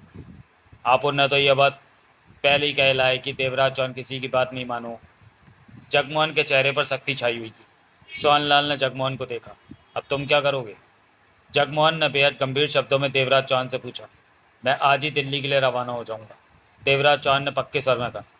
वहाँ मोना चौधरी को तलाश करके उसे खत्म करोगे? जगमोहन ने व्याकुलता से पहलू बदला। देवराज चौहान ने सहमति में सिर हिलाया। यो तो सीधो होने का नाम ही नहीं ले। बाकेलाल राठौर का हाथ मूंछ पर जा पहुंचा। जादू का डंडा फिरेला बाप, वही आखिरी रास्ता होएला। दोनों ने जगमोहन को देखा। जगमोहन उठ खड़ा हुआ। हम तुम्हें दिल्ली नहीं जाने देंगे, जगमोहन ने दृढ़ता भरे स्वर में कहा। पेशीराम के मुताबिक मोना चौधरी से टकराने में तुम्हारी मौत है, और हम तुम्हें मरा हुआ नहीं देखना चाहते। रुस्तम राव उठा और जल्दी से आगे बढ़कर देवराज चौहान के कदमों के पास बैठ गया। बाप, आप उन बच्चों का भी ख्याल करो। देवराज चौहान ने आंखें सिकुड़कर रुस्तम राव को देखा। जगमोहन भी देवराज चौहान की तरफ बढ़ रहा था। अजीब सी दृढ़ता थी चेहरे पर। उसी पल बाकेलाल राठौर उठा और मूछ को ताव देता आगे बढ़ा। कहा कहे तो देवराज चौहान, दिल्ली का प्रोग्राम छोड़ो कि नहीं? नगीना अपनी जंगल पर सॉरी नगीना अपनी जगह पर बिल्कुल शांत थी। क्या करने जा रहे हो तुम? कहने के साथ ही देवराज चौहान ने खड़ा होना चाहा कि नीचे बैठे रुस्तम राव ने देवराज चौहान की दोनों पिंडलियों को बाहों में पकड़कर छाती से खींच लिया। खड़ा होते होते देवराज चौहान लड़खड़ाकर पुनः सोफा चेयर पर गिर गया। रुस्तम, देवराज चौहान का सर कठोर हो गया। माफ़ करना बाप, अपुन तो बच्चा होइला, अपुन की जगह तो चरणों में ही होइला। जगमोहन और बाकेलाल राठौर पास पहुंच चुके थे। होंठ पीछे देवराज चौहान ने दोनों को देखा। मारे बीकानेर में तो जो सीधो सीधो का ना मानो हो, उसों के कानों को पकड़कर रस्से से पेड़ के साथों बांध दो। वही फार्मूला थारे पे ट्राई करो। क्या बकवास कर? यह बकवास ना हो, पक्की बात हो वो, बाकेलाल राठौर ने मुस्कुरा कर कहा। सबो कुछ तो थारे सामने ही हो रहे हो। यो देखो, छोरा थारो चरणों में पड़ो, हम थारो सामने हो, और यो थारो जगमोहन इब थारो खोपड़ी की सवारी करो। यो ही मारो बीकानेर में हो वो। हम गुरदासपुर की बातों ना ट्राई करो। वहाँ पे तो सीधो लट घुमाओ और बंदा सीधे हो जाओ। बाके तुम, तीखे सर में कहते हुए देवराज चौहान ने उठना चाहा। उसी पल पास खड़े जगमोहन का हाथ हिला और देवराज चौहान की कनपटी पर पड़ा। सोच समझकर किया गया प्रहार सटीक बैठा। देवराज चौहान को हल्का सा चक्कर आया। उसका मस्तिष्क काले अंधेरे में डूबता चला गया और सोफे पर बैठे ही बैठे बेहोश हो गया। तभी बाकेलाल राठौर क्या उठा। छोरे, देवराज चौहान की टांगे ना छोड़ो, यो कहीं पे ड्रामा ना कर रहे हो। ओके बाप। होंठ बीचे जगमोहन ने देवराज चौहान को अच्छी तरह चेक किया। वो वास्तव में बेहोश था। माफ़ करना पड़े भाई। जगमोहन अफसोस भरे स्वर में कह उठा। आज जिंदगी में पहली बार हाथ उठाया तेरे पर, तेरे भले के लिए। हम तेरे को अपने पास जिंदा देखना चाहते। तो इस दुनिया में नहीं रहा तो हम जीते जी मर जाएंगे। उसके बाद तीनों ने देवराज चौहान को उठाया और तयशुदा बात के मुताबिक बंगले के ऐसे कमरे में ले गए जहाँ खिड़की रोशनदान नहीं था और लोहे का मजबूत दरवाज़ा लगा हुआ था। कमरे में डबल बेड था। देवराज चौहान को बेड पर लिटाया और उसके हाथ पांव बांध दिए। फिर तीनों बाहर निकले और दरवाज़ा बंद करके ताला लगाकर हॉल में आ गए। नगीना और सोहनलाल वहाँ चुप्पी के साथ बैठे थे। लो भाभी। जगमोहन नगीना को चाबी थमाता हुआ बोला। देवराज चौहान को कमरे में बंद कर दिया, हाथ पांव बांध दिए। बेशक जो भी हो, 2.5 महीने वो इसी हालत में रहेगा। जैसा कि पेशीराम ने कहा था कि 2-2.5 महीने बाद अच्छा वक्त शुरू हो रहा है। तब देवराज चौहान और मोना चौधरी में दोस्ती हो जाएगी और हमेशा के लिए मुसीबत से भरे झगड़े का अंत हो जाएगा। नगीना ने हथेली पर पड़ी चाबी को देखा। घबरा मत हो बहनों। बाकेलाल लौटा क्या उठा। हम अपड़ो सारे कामों को छोड़ो के यहाँ पे ही रहो ताकि देवराज चौहान कहीं पे गड़बड़ न कर सको। यह शक्ति देवराज चौहान के भलों के वास्ते ही होवे। दीदी, रुस्तम राव ने कहा, आपुन भी इधर ही टिकेला, बढ़िया वक्त बितेला अपुन का। तभी सोहनलाल पास आया और नगीना से बोला, जो हरकत देवराज चौहान के साथ की गई है उस पर वो बहुत नाराज़ होगा। इन बातों से मेरा कोई वास्ता नहीं, नगीना ने शांत स्वर में कहा। मुझे नहीं मालूम था कि आप लोग क्या करने जा रहे हैं। जो किया है उसकी उनकी जिम्मेवारी करने वालों पर है, मुझ पर नहीं। सोहनलाल ने तीनों को देखा। थारो दिल का है को तड़को। बाकेलाल राठौर का हाथ मुझ पर जा पहुंचा। देवराज चौहान की गालियों को हम सुन ले, 2-4 डंडों भी खा ले। बाप, अब तो ये बात कहेला है तू। जब देवराज चौहान के सामने पड़ेला तो तेरा थोबड़ा दिखेला। छोरे, थारे को काय को फिक्र लागे, अपनों ख्याल करो तुम। जगमोहन के चेहरे पर गंभीरता उभरी पड़ी थी। उसने नगीना को देखा, फिर आगे बढ़कर सोफे पर जा बैठा। थके से अंदाज में आंखें बंद कर ली। वहाँ का माहौल भारी सा हो गया था। तभी नगीना सामान्य स्वर में कह उठी, आप सब आराम से बैठो, मैं लंच की तैयारी करती हूँ। तभी जगमोहन ने आंखें खोली और सोहनलाल से गंभीर स्वर में पूछा, हमने कुछ गलत तो नहीं किया सोहनलाल? मालूम नहीं, सोहनलाल ने कहकर गहरी सांस ली। घंटे भर बाद ही देवराज चौहान को होश आया। आंखें खोली, दूसरे ही पल सारा मामला उसकी समझ में आ गया। उन सब ने पहले ही सोच रखा था कि अगर उनकी बात नहीं मानी तो उसके हाथ पांव बांधकर उसे इस तरह बेबस कर देंगे। देवराज चौहान को उनकी हरकत पर गुस्सा भी आया और प्यार भी। बेड पर बंधा पड़ा देवराज चौहान समझ चुका था कि वो उसकी बात नहीं मानेंगे और इसी तरह बांध कर रखेंगे कि वो मोना चौधरी को ख़त्म करने दिल्ली ना जाए और अपनी जान खतरे में ना डाले। देवराज चौहान ने बंधनों को चेक किया। दोनों हाथ पीठ पीछे करके सख्ती से बंधे हुए थे और टांगे भी इस तरह बंधी हुई थीं कि वो किसी भी तरह से खुद को आज़ाद न करवा सके। फिर भी देवराज चौहान ने खुद को बंधनों से आज़ाद करवाने की चेष्टा की। इसी चेष्टा में वो बेड से नीचे आ गिरा, परंतु बंधन ढीले भी नहीं हुए। अब देवराज चौहान के चेहरे पर गुस्सा उभर आया। जगमोहन! देवराज चौहान ने गुस्से से भरे ऊंचे स्वर में पुकारा। जवाब में कोई आवाज़ नहीं आई। नगीना! जगमोहन! इस बार देवराज चौहान का क्रोध से भरा स्वर और भी ऊंचा था। नगीना किचन में लंच तैयार कर रही थी। रुस्तम राव काम में उसकी सहायता कर रहा था कि देवराज चौहान के पुकारने की आवाज़ उनके कानों में पड़ी। ये तो देवराज चौहान पुकारेला है, गुस्से में दिखेला, रुस्तम राव के होंठों से निकला। नगीना ने बिना कुछ कहे चाबी निकालकर रुस्तम राव की तरफ बढ़ा दी। चाबी लेकर रुस्तम राव हॉल में पहुंचा। वहां से सबको साथ लेकर उस कमरे के दरवाजे के पास आ पहुंचा जिसके भीतर उन्होंने देवराज चौहान को कैद किया था। दरवाज़ा खोल! जगमोहन ने गंभीर स्वर में कहा। रुस्तम राव ने चाबी लगाकर लोहे का दरवाज़ा खोला। सब भीतर प्रवेश कर गए। बंदरों में जकड़ा देवराज चौहान फर्श पर गिरा पड़ा था। लो, मारा शेर जंप मारोगे, नीचे आ गयो, बाकेला लठौर के होठों से निकला। उठाओ! जगमोहन आगे बढ़ा। बंदरों में जकड़े देवराज चौहान को उठाकर उन्होंने बेड पर डाला। देवराज चौहान सुलगती नज़रों से सबको देख रहा था। यह सब क्या तमाशा है? देवराज चौहान दांत भींचकर बोला। यह तमाशा नहीं है, जगमोहन ने गंभीर स्वर में कहा। हम तुम्हारी जान बचा रहे हैं। तुम मोना चौधरी की तरफ बढ़ना चाहते हो और ऐसा करने से तुम जिंदगी से हाथ धो बैठोगे। हमें तुम्हारी ज़िंदगी की ज़रूरत है। पेशीराम के मुताबिक 2 महीने का वक्त निकल जाए तो सब ठीक हो जाएगा और हम 2 महीने तुम्हें इस तरह बांध कर खुद पैरे पर रहेंगे। बकवास मत करो, देवराज चौहान ने गुस्से से कहा। खोलो मुझे। थारी वो बात ही हम ना मानो, मारी भी मूछों की इज्जत होवे कि ना होवे? पागल हो गए तुम लोग जो। बाप, आप उन लोगों ने बहुत सोच समझ कर ये सब किएला है। तुम किसी से बात मानने का वायदा करेला तो वो तेरे को कुतुब मीनार से कूदने के वास्ते बोएला, तो क्या तू उधर से कूदेला? ये मेरी अपनी ज़िंदगी है, मैं जो भी करूं तुम लोगों को, तुम्हारी ज़िंदगी के साथ हम भी बंधे हुए हैं। जगमोहन ने गंभीर स्वर में कहा, हमें अपनी जान से कितना प्यार है, उतना ही तुम्हारी जान से भी है। तभी तो ये सब करने के लिए हमें मजबूर होना पड़ा। देवराज चौहान ने क्रोध से जगमोहन को देखा। तुम लोग मेरे बंधन खोलते हो या नहीं? देवराज चौहान वास्तव में गुस्से में आ चुका था। बंधन खोलने में हमें कोई एतराज़ नहीं, जगमोहन ने उसी लहजे में कहा। इस कैद से हम तुम्हें पूरी तरह आज़ाद कर सकते हैं, अगर तुम अपने मुंह से कह दो कि 2 महीने तक मोना चौधरी को ख़त्म करने की नहीं सोचोगे। ये सब क्या बकवास लगा रखी है बाप? ये इसी तरह बंदेला ही फिट होएला। तो छोरे, हम का इसको खोलन लगो। थापर को जब तुम्हारी इस हरकत का पता चलेगा तो वो, देवराज चौहान ने कहना चाहा। थापर साहब से हमारी बातों हो गई और थारे बारों में। थापर साहब, ही हमको कहो कि जैसे भी हो थारों को मोना चौधरी के पीछे ना जाने दो। थापर साहब से यो बातों लिख कर ला दो या थापर साहब का यहाँ पे हाजिर कर दो। जो हुक्म बजायो अब वो पूरा कर दो। देवराज चौहान के दांत भिज गए। नगीना कहाँ है? दीदी सबके वास्ते लंच तैयार करेला। कुछ देर ठहरो, हम थारों को अपने हाथों से शाही पनीर खिलायो, जैसे कमी मारी गुरदासपुरों वाली मारे को आमों के पेड़ों के भी नीचे बैठा करो, मारे को प्यारे प्यारों से अचारों के साथ रोटी खिलायो। दिमाग खराब हो गया? चौहान, देवराज चौहान क्या उठा।